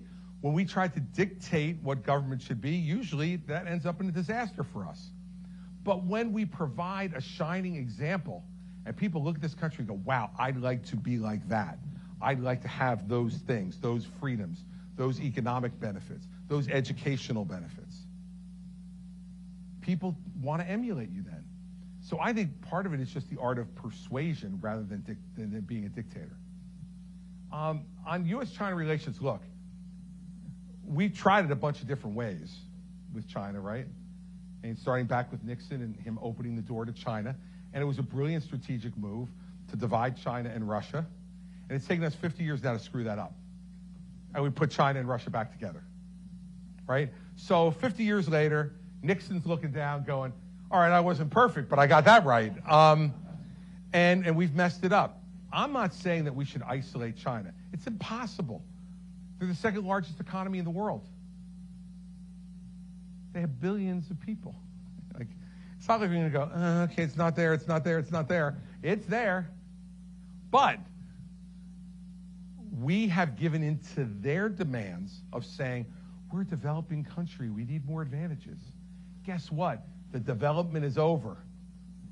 You're now nearly our equal, if not our equal, in many ways. So you know what? Now we compete with each other on an equal basis.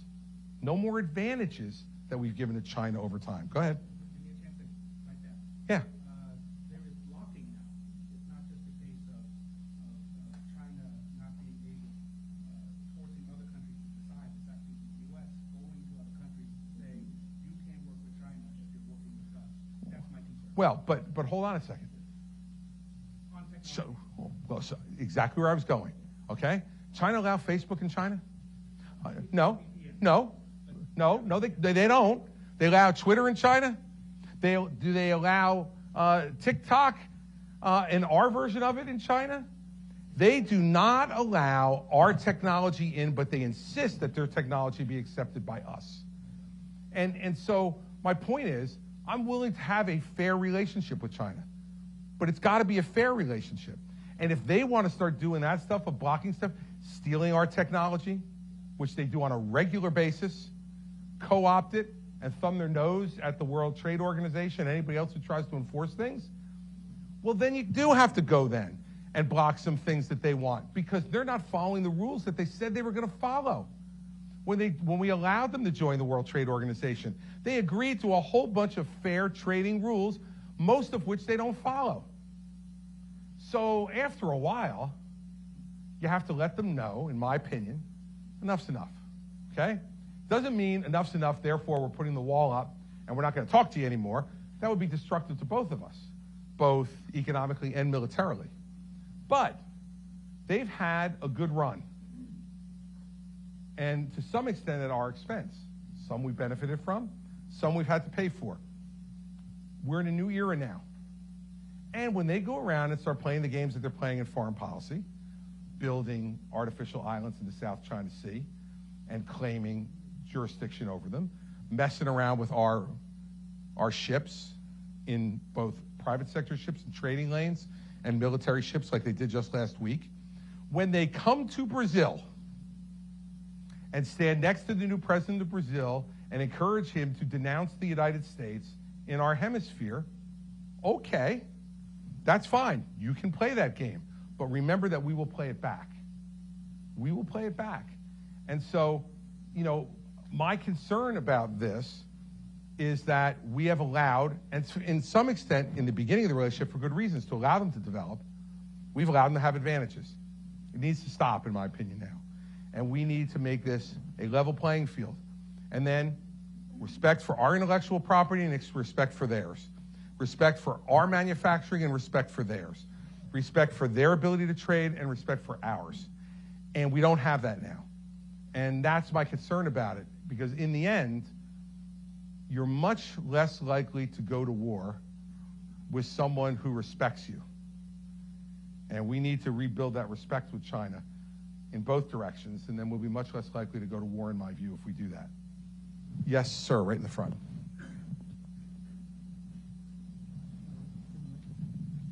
My name is Earl Rinker, former politician in New Hampshire. There's going to be somewhere between a half a dozen and a dozen Republican candidates for president.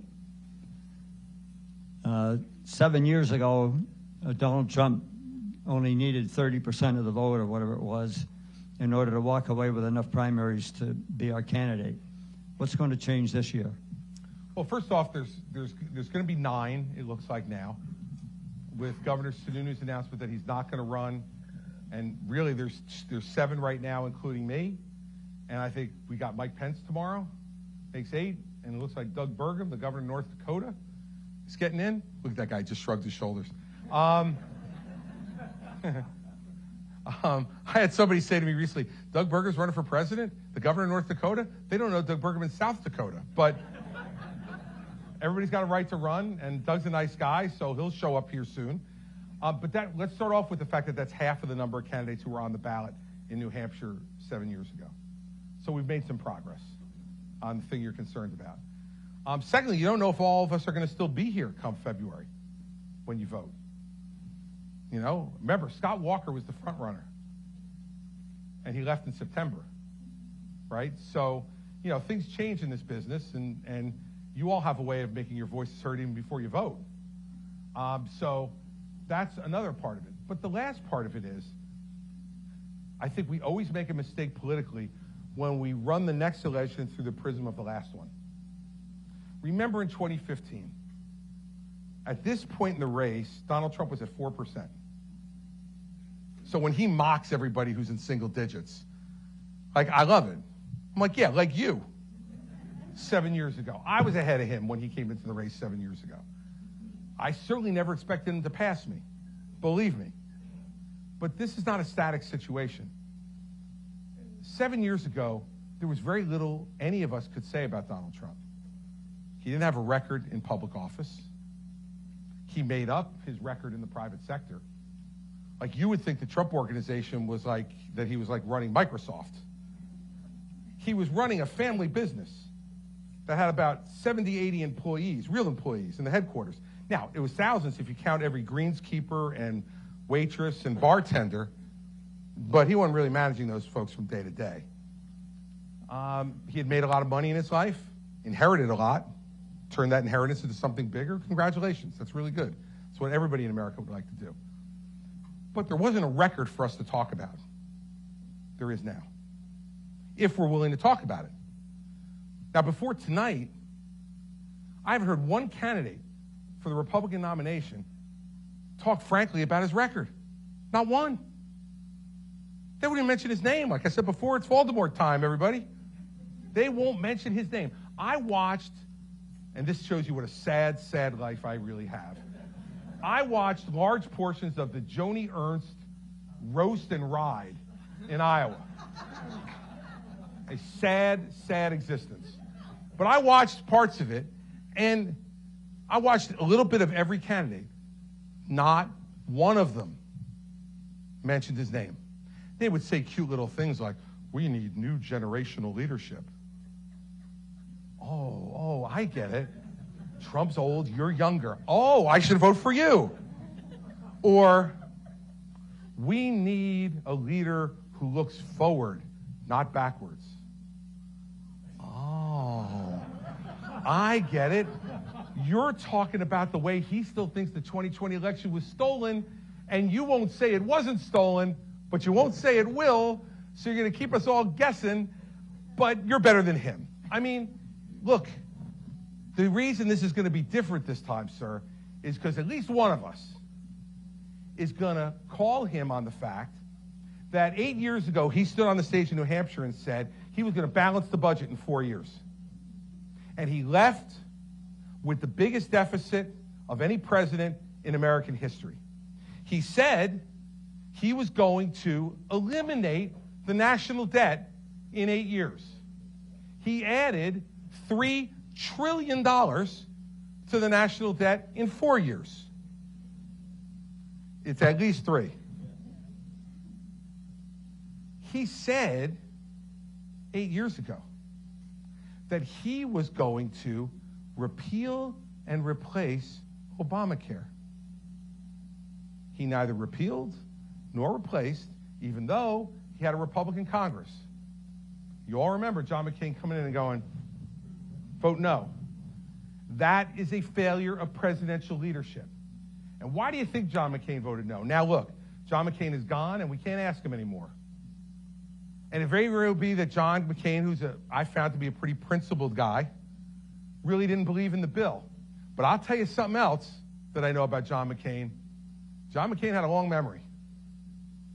John McCain listened to Donald Trump beat him senseless day after day after day after day, starting with the beginning of his campaign when he said he wasn't a war hero because he got captured.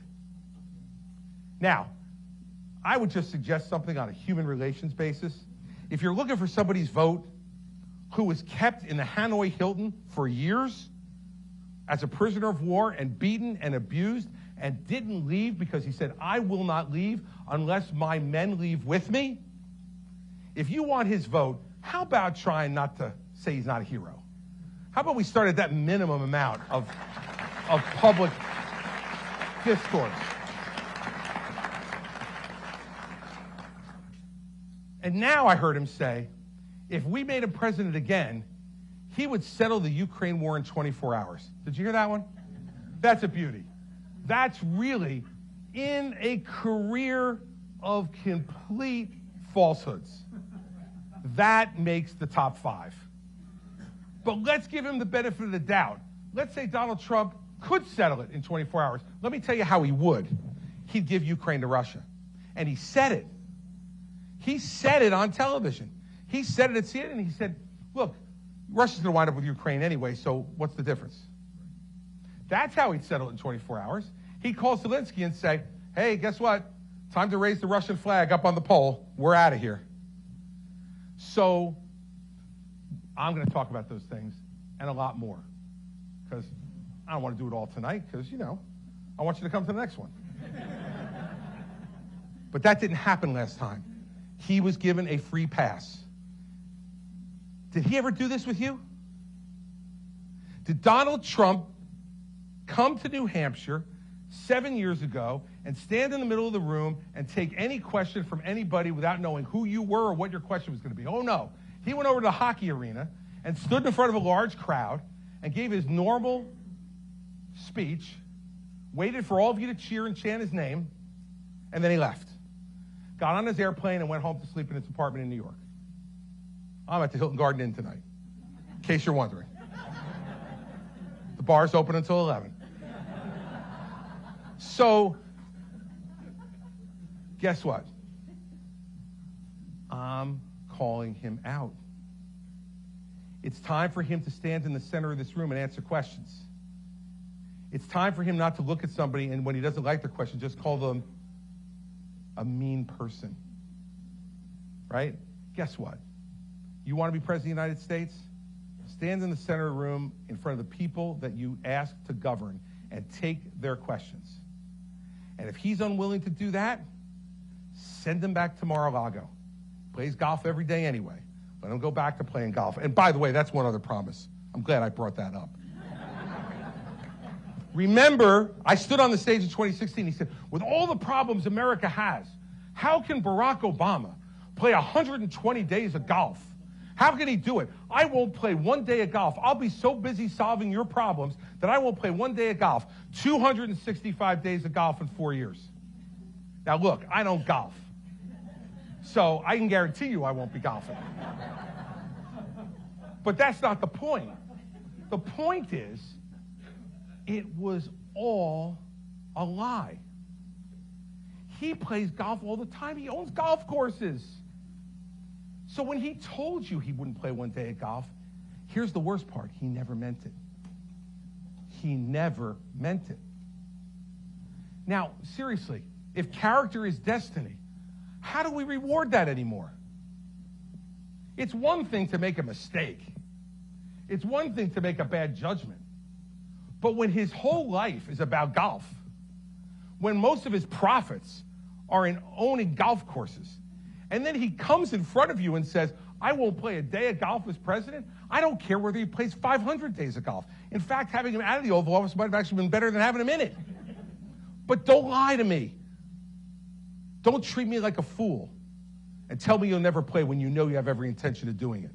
And by the way, making the Secret Service stay at your hotel and pay your hotel rates on the taxpayer's dime, too.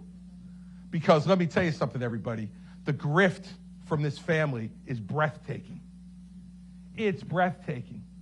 Jared Kushner and Ivanka Kushner walk out of the White House and months later get $2 billion from the Saudis. $2 billion from the Saudis. You think it's because he's some kind of investing genius? Or do you think it's because he was sitting next to the President of the United States for 4 years doing favors for the Saudis? That's your money. That's your money he stole. And gave it to his family. You know what that makes us? A banana republic.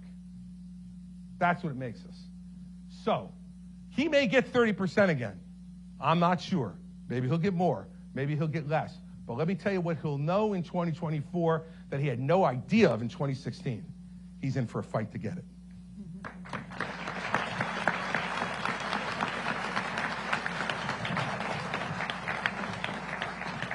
They'll come. We can't ignore the people in front of the flag for questions. Thank you, Governor Christie. My name is James Hoyne. I'm 30 years old. I've had 55 surgeries, and I'm an advocate for those with feeding tubes and other health issues. One of the things I've noticed is, like, for example, I just got new prescription for my stomach. My mom and dad are on the same meds as well. For them, it's $10. For me, it's $480. We have the same insurance. What would you do to ensure that the pharmaceutical industry would make it fair for those who are on the same meds but not have to pay 4 different prices?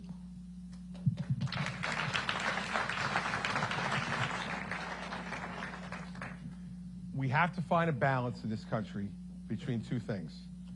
Between you having to pay $480 when your parents are paying 10, and us not inventing any new medicines. See, I think everybody goes to the extremes on these issues, right? There's some people who don't want any controls in the pharmaceutical industry, don't want any requirements on them, and all the rest, and just let them do whatever they're going to do. And there are some people who want to control prices and control what goes to the pharmaceutical industry in terms of profits. When COVID happened, the American people got the treatments first and the vaccines first because we lived here. Because we have a pharmaceutical industry in this country and that we support in this country that is changing the face of medical treatment here and throughout the world. But we get it first. And we get it first because places like Pfizer invested billions of dollars of their own money, not government money. They didn't take any government money. Billions of dollars of their own money on a technology that they didn't even exactly know how they were going to use it. And then when COVID came, the mRNA technology they were using turned out to be able to help significantly in getting rid of the pandemic we had in this country. So I'm very concerned about us going to a system like Canada or Great Britain where we control prices, fix prices, and we fix profits. Because then there's no reason to take risk. Our system is built on the idea that if you take risk, you may lose. But if you win, you'll win big. And we should continue to have that incentive, I think, built in. However, let me tell you what drives me crazy, and it's just one example of the waste. Let me assure the major pharmaceuticals in this country, there is not a man in this country who is 55 or older who doesn't know that you can take a pill for a certain problem. Okay? Like if you watch football, baseball, hockey, basketball, anywhere, we get it. Stop with all these commercials. Like these commercials drive me crazy. Like ask your doctor for this treatment for cancer. How about this? I'd like my doctor to decide what I should take if I have cancer, if I have high blood pressure, if I have diabetes, if I have other medical issues. And these commercials and the waste of money on these commercials undercuts their argument. I don't think we need to be advertising drugs. We never did before. And everybody seemed to get the medicine they needed because the pharmaceutical companies went to the doctors, explained to the doctors what their medicines did, and then the doctors decided for you or me whether that would help my particular medical problem or yours. I really think if we stopped allowing advertising by the pharmaceutical companies for prescription drugs, they want to advertise for over-the-counter drugs that everybody can buy and that are relatively inexpensive. I got no problem with that. They want to continue to advertise for Tylenol or Advil or any of the other over-the-counter stuff that we buy, allergy medicine, all the right, great. But prescriptions, like, let's say you like a particular drug that you see on TV. Hey, I'd like to try that. That seems pretty good. You can't go to the store and buy it. You got to go to your doctor to convince your doctor to write a prescription for you for it. I think this is an incredible waste, and I think there are other places where they waste as well.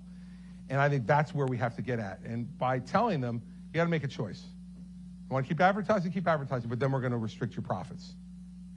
I think if they're given that choice, I think we'll see a lot less commercials, if any. And that's what annoys the American people. It's not just when you go to the counter and you have to pay that price, but it's when you go home and you see the company that charged you $480 for that bottle of medicine now turning around and spending tens of millions, if not hundreds of millions of dollars on advertising every year. And the other thing to remember, too, is this. It's not just the pharmaceutical companies. There is a real evil agent in all this, and those are the pharmacy benefit managers. Now, some people know who these people are and some people don't, but they are the middlemen between the pharmaceutical industry and your local pharmacy, whether it's a local family-owned pharmacy or a CVS or a Walgreens or whatever it is.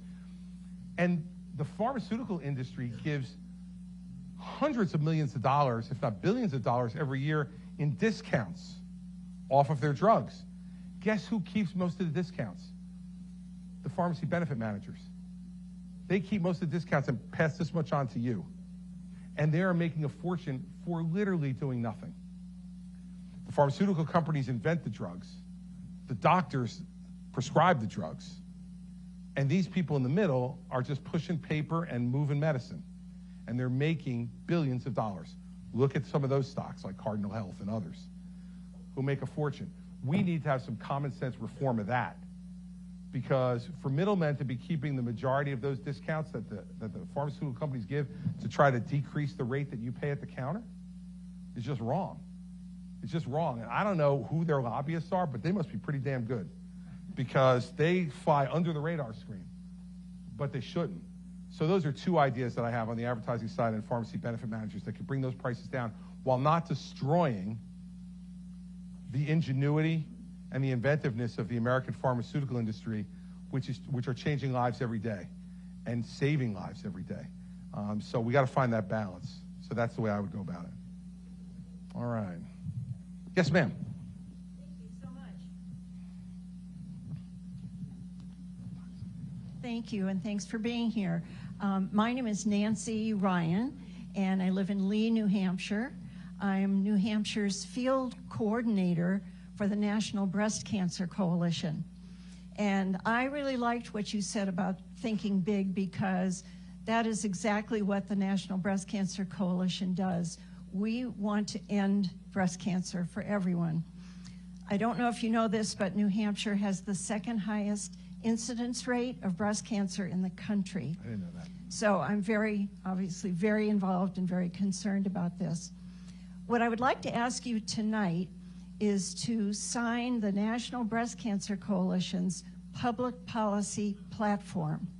It's a simple one-page document that asks you as candidate for president of the United States to support our work and mission. And that would include three major areas: adequate and meaningful funding, federal funding for breast cancer research, access to quality care for all, and ensuring that educated advocates play a role wherever decisions about breast cancer are made in the public policy and research arena. I have copies of the public policy. I knew you would. Well, first of all, let me say thank you for what you're doing, because this is part of what makes America great, and what I was talking about before, is that people who feel passionate about something, who believe in a cause, have the opportunity to go and fight for that cause and to have their voices be heard and to not give up. And we should never take any of those people like you for granted, because that's an incredibly important role in a democracy that's working the way it should. Second, I know you've got it. Give it to me. I'm not going to sign it here, because if I signed it without reading it, it would be like those things we get on the internet, right, where they say, do you agree? And we don't want to read the whole thing, so we go, yeah, okay, I agree. I don't want to treat it that way. So give it to me. I will read it between now and when I come back to New Hampshire the next time. If you give my folks your number, when I come back, I'll tell you I'm coming back, and I'll tell you whether I'm signing it or not. I have given a packet to Doug Mayer. Oh, well, geez, I'll never get it. Doug's the most incompetent. Doug's the most incompetent guy on my staff. How the hell did you decide to do that? No, Doug's got it. He's a great guy, so I'll get it from Doug. And then if you go and give Doug your number on the way out. He's got that too. Great. Well, then we're set. Good job.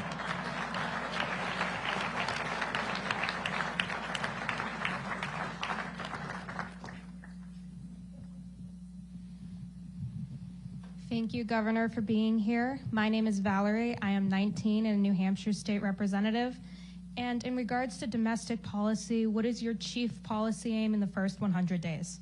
Thank you. Well, look, I can tell you a few, because I'm not going to know what I'm going to be confronting in the first 100 days, 18 months from now, right?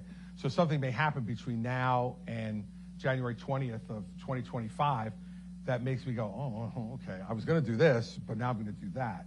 I'll give you an example. When I became governor, education reform was my top priority, and I was going to work on it in the first 100 days. And then I got there, and we had an $11 billion deficit on a $29 billion budget. The previous governor had said that it was $500 million. A little different. And so all of a sudden, my first 100 days became consumed with dealing with that. But I'll tell you a few things. First, on the domestic side, I would go back to education. The thing that's differentiated the United States, in my view, from any other country in the world has been our commitment to educating people your age to become more educated than I am. That it's not good enough just for you to have the same education I've had, but that you should get better, deeper, wiser, and that your education should be a part of it. And going all the way down to kindergarten and pre-K, we're failing in a lot of parts of this country. Not everywhere. There's some places that are succeeding, but there's many, many places we're failing. And I think we're failing because we have taken parents out of the educational process. We've allowed the teachers' unions to be able to dominate the educational process. And it's okay for teachers to have input on what education is going to be. They're teachers. Of course they should. But they shouldn't have the only input. Parents should have input too, and parents should have choice. And so one of the priorities in the first 100 days would be to pass a bill that's already out there on federal tax credits for educational choice, so that every parent, regardless of their economic wherewithal, if they think that there's a school near them that's better than the public school their child's in for their child, but they can't do it because they don't have the money, we should give them a tax credit to be able to afford to do that. You should not be able to be stuck with whatever education you get because you're not well off. Because the dreams that people who are not economically successful at the moment have for their children are no less important and no less grand than the rich. And so that would be one priority. Second priority would be we have got to have a discussion in this country about our entitlement programs, because in 7 years, Social Security is going to be broke. And if we don't do something about it, if we continue to ignore it, then everyone's going to get a 25% reduction in benefits immediately. That's written into the law. So I don't want to see any senior in this country who is reliant upon their Social Security for them to live from day to day have to figure out how they're going to fill a 25% hole in their budget, because for most of them, they won't be able to. So we need to deal with Social Security in particular and have a bipartisan conversation about how to fix it, because 7 years is not a long way away. And I don't want to see that happen to America's seniors who have paid into the system and built their economic future around Social Security being one of those pillars. I hope they have an IRA or a 401k to help, or maybe a private pension for those that still exist in our country. But Social Security is going to be one of those pillars, and we have to deal with it. And I would think that third, we have to be able to encourage job growth in this country, because jobs are changing so rapidly, especially post-pandemic. And I think the best way to do that is to lower regulations in this country, and let entrepreneurs be able to create jobs, do what they do best. Artificial intelligence and other things that are coming are going to drastically change how we do our jobs every day. And it's going to mean that new jobs are going to have to be created. And you have people who are hysterical over that. And what I'd say to them is, you know, there never used to be an automobile engine either. We used to ride horses. Before that, you know, we didn't have carriages on the horses. Like, one of America's greatnesses is that we continue to evolve and grow and get bigger and better and find out how to use new technology to be able to grow. But we can't do that if our entrepreneurs are spending a third of their time filling out forms for the government, telling them what they can't do. And that's part of the problem I have with some of our candidates in this race. They spend all their time telling you what they're going to stop. If I become president, I'm going to stop this. If I become president, I'm going to stop that. If I become president, I'm going to stop this and this and this and this and this, and I'm going to stop all of it. Okay. After you do that, then what are you going to do? You know, leading a government is not just about stopping bad things. It's about starting good ones. And it doesn't mean the government has to start it, but the government should get out of the way from other people starting it. And so I'm weary of candidates who are just negative. And I'm not talking about negative ads. You'll see plenty of them. And that's never going to change. Adams and Jefferson ran negative ads against each other in 1800. So this is not going to change. What I'm talking about is the negativity of the language, the negativity of the values. We're all about what we're against. When is anybody going to say what they're for? I mean, you know, it's fine to be against certain things. I'm against certain things too, but, you know, we have candidates in this race who their entire reason for running is to be against things. You know, I'm against this. I'm going to stop this. This trend's going to die in my state. You know, okay. Congratulations. You're a murderer. Sometimes that needs to happen. But what's next? What's your next plan? How are you going to make this country bigger? That's all about making it smaller, not about making it bigger. So those are three things. And one thing I'm confident of, having watched the presidency now for the last 40 years or so of my adult life, there are at least a dozen things that are going to be on that desk if I get there that I will not have even thought about and you wouldn't have thought about. And that's why it matters who you put there. Because no matter what we say in these meetings, you should hear us and take us seriously about what we're saying, but you also got to assess our character and who we are. Because there are going to be so many things that are going to come up that we could not have anticipated and that I wouldn't have given you an answer for. So you're going to be sitting in your kitchen or your living room or a classroom or a dormitory, and this problem's going to come up and you're going to read about it. And I don't want you, if I'm the president, to say, oh my God, I have no idea what he'll do about that. I want you to be able to sit there and take a deep breath and say, I trust him to handle it. And that's character. That's character. That's what gives you the ability. I've been there. I didn't expect Hurricane Sandy to come. I didn't expect the worst natural disaster in the history of my state to hit us and create $40 billion in loss, 365,000 homes destroyed, 2/3 of the state without electricity for 2 weeks, no operating water treatment or wastewater treatment plants anywhere in the state. That's not in the manual. And I'll tell you when you know your governor or president is when that happens and you go around the table to all your advisors and they tell you everything that's going wrong. And then when they get done, they just all stare at you. There's a few of my former cabinet members sitting over here tonight, and they'll remember that day. They sat around and looked. They told me everything that had happened, and then they just sat there and looked at me. And that was the moment where I said, oh, I'm governor. I got to come up with a solution to this. And they're looking at me going, you asked for it. You're the guy who wanted the big job. It's that moment when it's what's in here. What's in here that matters. Because there's no manual. There's no guide. It's what were you taught? How were you raised? What are your values? Are you honest? Are you accountable and responsible? Are you willing to admit mistakes? Are you willing to admit when you failed? And then pick yourself up and try to make it better. Because I'm confident that everybody in this room has failed at something in your lives. And if you just laid on the floor and stayed in the fetal position, you wouldn't be here tonight. Everybody in this room has their story about when they were challenged. And that's the least you should be able to expect from somebody who wants to be president of the United States. All right, I think I could take 2 more. And then I'm already at 2 hours, so, which is 2 hours more than Donald Trump has done this, so.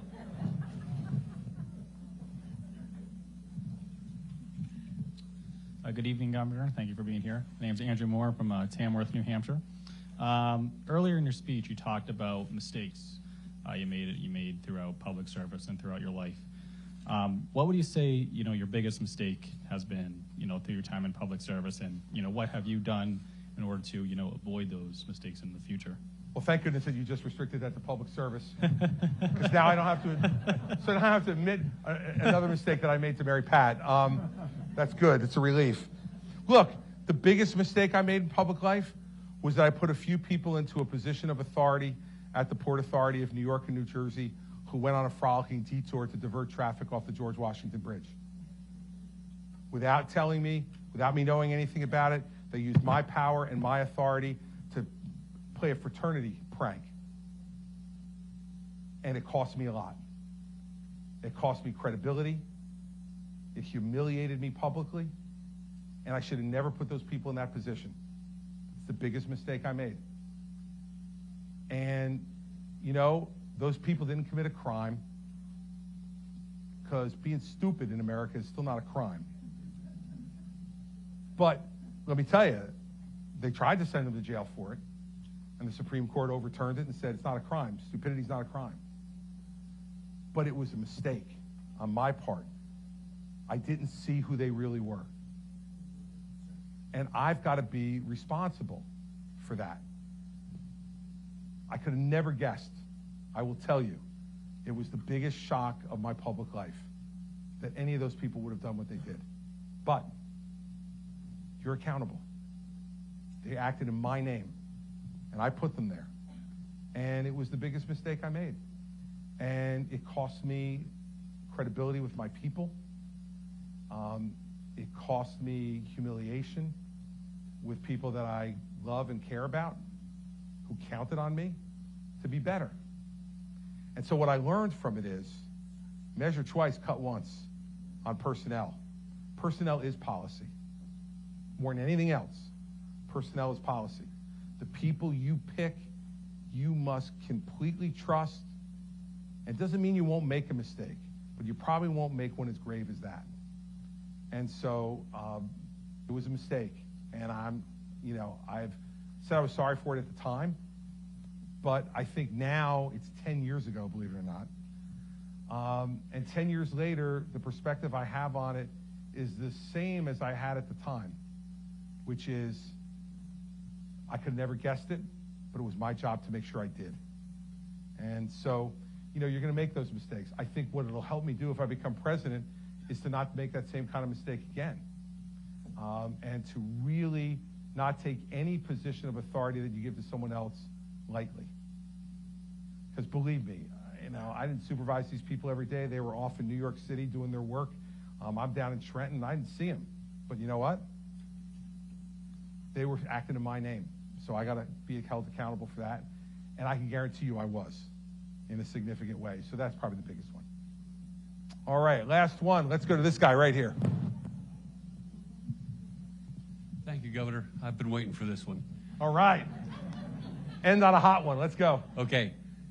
You brought up the concept of smallness, okay? I believe in a past life you were a federal prosecutor. I was. You know what it takes to build a case, to bring an indictment. Yep.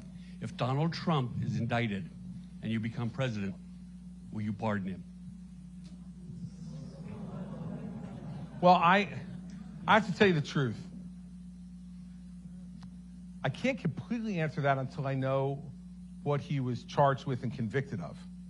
Okay, so, but I'm not going to dodge the answer, okay? But I will tell you as a prosecutor, if I believe someone has gotten a full and fair trial in front of a jury of their peers, and especially someone in public life who committed those crimes when they held a public trust, I can't imagine pardoning them. Now, well, look, you know what? Right, I hear what you're saying, and I know what the point is that you're making. But what I would say about what happened with Gerald Ford and Richard Nixon is we lived in a much different time then. Remember, Richard Nixon resigned because he said, we can never let an American president be impeached. And if once I knew I was going to be impeached, I impeached myself because I had to put the country first. Since that time, we've had Bill Clinton impeached, and he let it happen and stayed. And we've had Donald Trump impeached twice. All of those acts were putting the person before the country.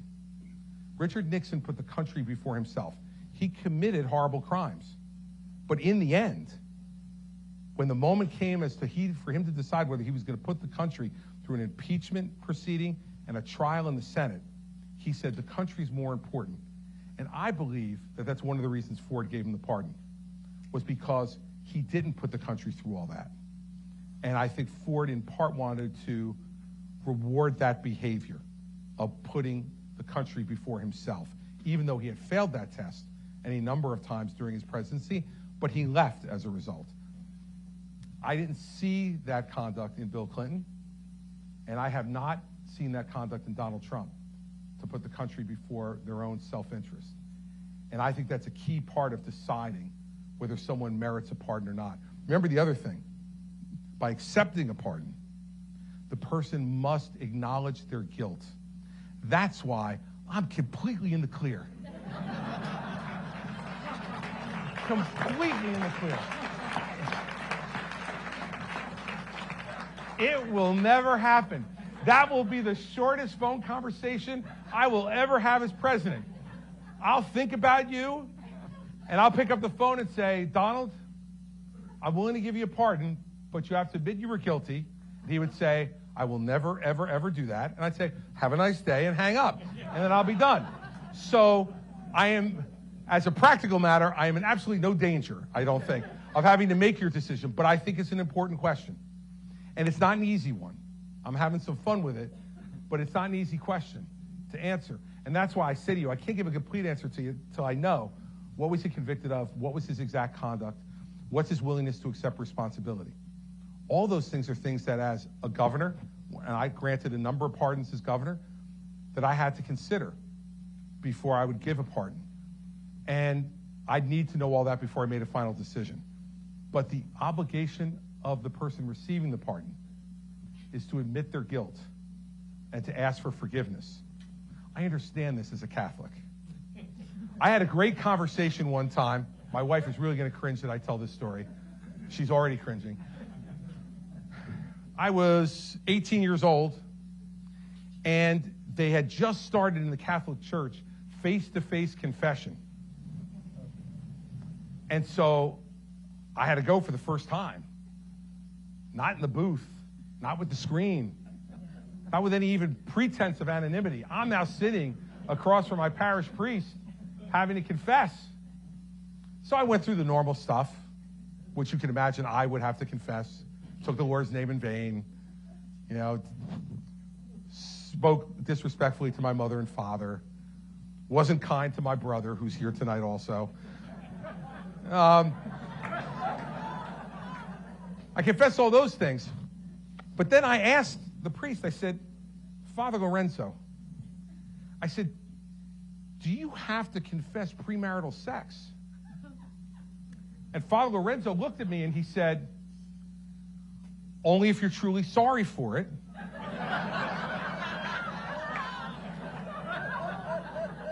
And you're going to try as hard as you can to never do it again. So I listened to him, and then I looked across at him and he said, anything else? And I said, nope. So I understand the concept of confession and taking responsibility. And I don't know that I'd ever be confronted with the problem that you raised for me, because I don't think he ever will. And that tells you something, too. It tells you something. If you've committed a wrong, if you've made a mistake that rises to the level of criminal conduct and has a jury find you, beyond a reasonable doubt, unanimously guilty of a crime, there are mistakes that are made by the jury system all the time, but you'll know in your heart whether you did it or you didn't. And the country has a right to know. And the admission of guilt is not some punishment. If you're a public official, the admission of guilt is to let the public know what was done in their name on their watch. And then and only then, I think, should you consider somebody in public life for a pardon like that. Before I embarrass my wife any further, I should wrap up. But first, I want to thank all of you for coming tonight. This is what our democracy should be about. This is what our democracy should be all about.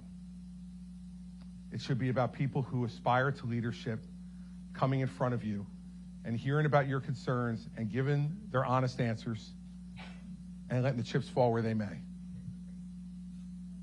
And so I intend to spend a lot of time up here over the next 8 months.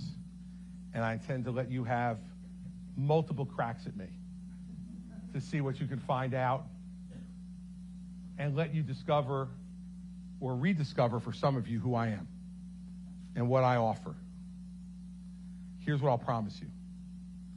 I promise you I will always show up. I will always take your questions. I will always answer them honestly. And I will always listen. We may disagree. In fact, I'm confident we will at times.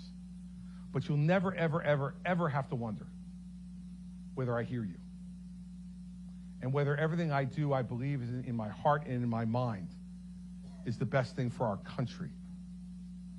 You see, I believe if you bestow on someone the greatest civilian honor that you can bestow on any American, that is to make him or her the President of the United States of America, that the least we owe in return is to work as hard as we can every day without regard to ourselves. There'll be plenty of time for us to care about ourselves when we leave. When you leave office, none of you would begrudge any former president to go out there, live their lives, make money, do what they want to do with their lives, play as much golf as they want, do whatever it is they want to do.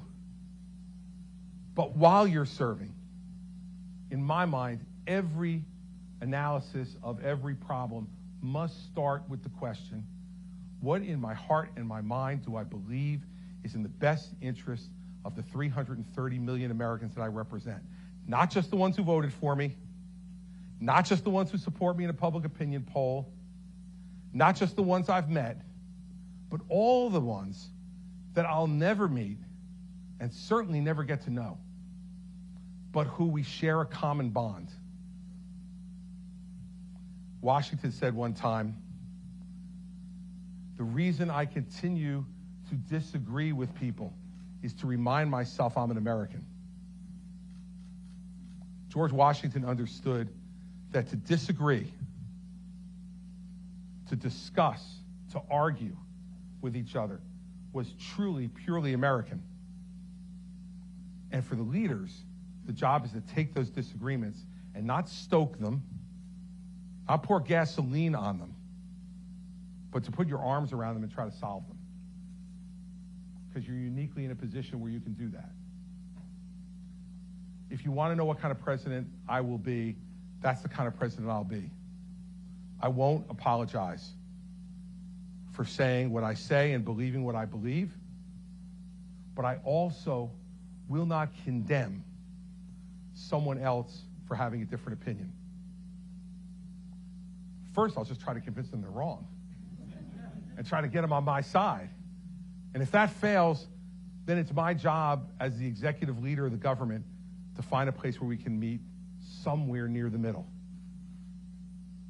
so that we can check that box, at least partially resolve that issue, and move on to the next one. Because if we don't, we're going to stay in neutral. And countries who are neutral, by definition, get smaller and less significant, less prosperous, and less free. So I know that with all the cameras, you guys, the reporters, the coverage, and all the rest of it, it can seem like this is a TV show. It's not. It's time for us to stop believing that somebody who acts on a TV show is qualified to be president of the United States. These are real problems that real serious people need to solve by putting your interests first, not their own. By taking the mirrors down and opening the windows and looking out and seeing the country that we have, but even more importantly, the country that we want. I have thought in the last few weeks as I was getting ready to make this decision about one moment. I allowed myself to daydream about one moment. And it's the moment when you walk out onto the front of the Capitol and you stand there getting ready to take the oath of office. And Ronald Reagan was the first president to do this, to not put it on the back side of the Capitol, but put it on the front. And when you look out, you see the National Mall, the Washington Monument, the Lincoln Memorial, and the Jefferson Memorial. I've thought about that moment. And what I've hoped for is that if I ever get the chance to do that, that looking out at the monuments to those great Americans, that if I have any moment of smallness, of pettiness, of self-aggrandizement or self-consumption, that I remind myself of that view. And that Washington and Lincoln and Jefferson, among others, did not put themselves first. They put this country first. And that's why we're sitting here tonight in Manchester, the richest, freest, happiest people the world has ever seen. That will be what I'll try to be for you if you give me the chance, and the way I will live every day of the presidency if you give me the honor and privilege to lead you. So thanks for coming tonight. I appreciate it.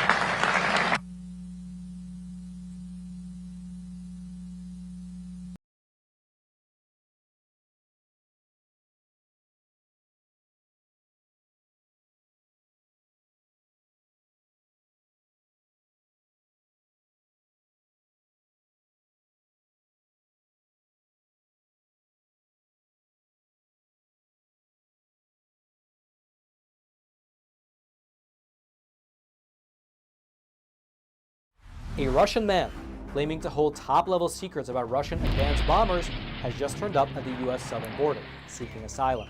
The man claims to have been an engineer at a production facility over in the city of Kazan, and he says that he possesses top-secret information about the White Swan Tu-160, which is the most advanced bomber in the Russian arsenal.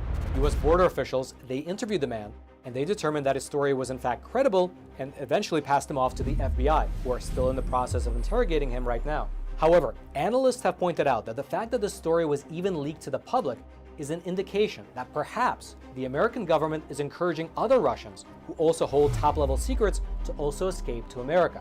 And if you thought that was interesting, well then you should click on that button below this video and check out Epic TV, one of the best no-censorship video platforms on the internet.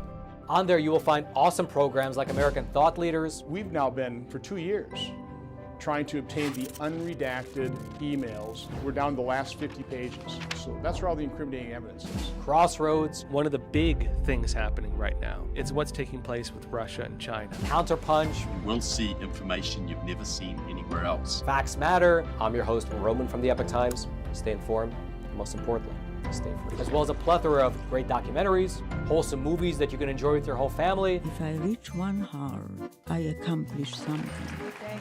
Cooking programs, and my absolute favorite, programs about traditional art and traditional music, which can honestly uplift your mood and fill you with hope for the future.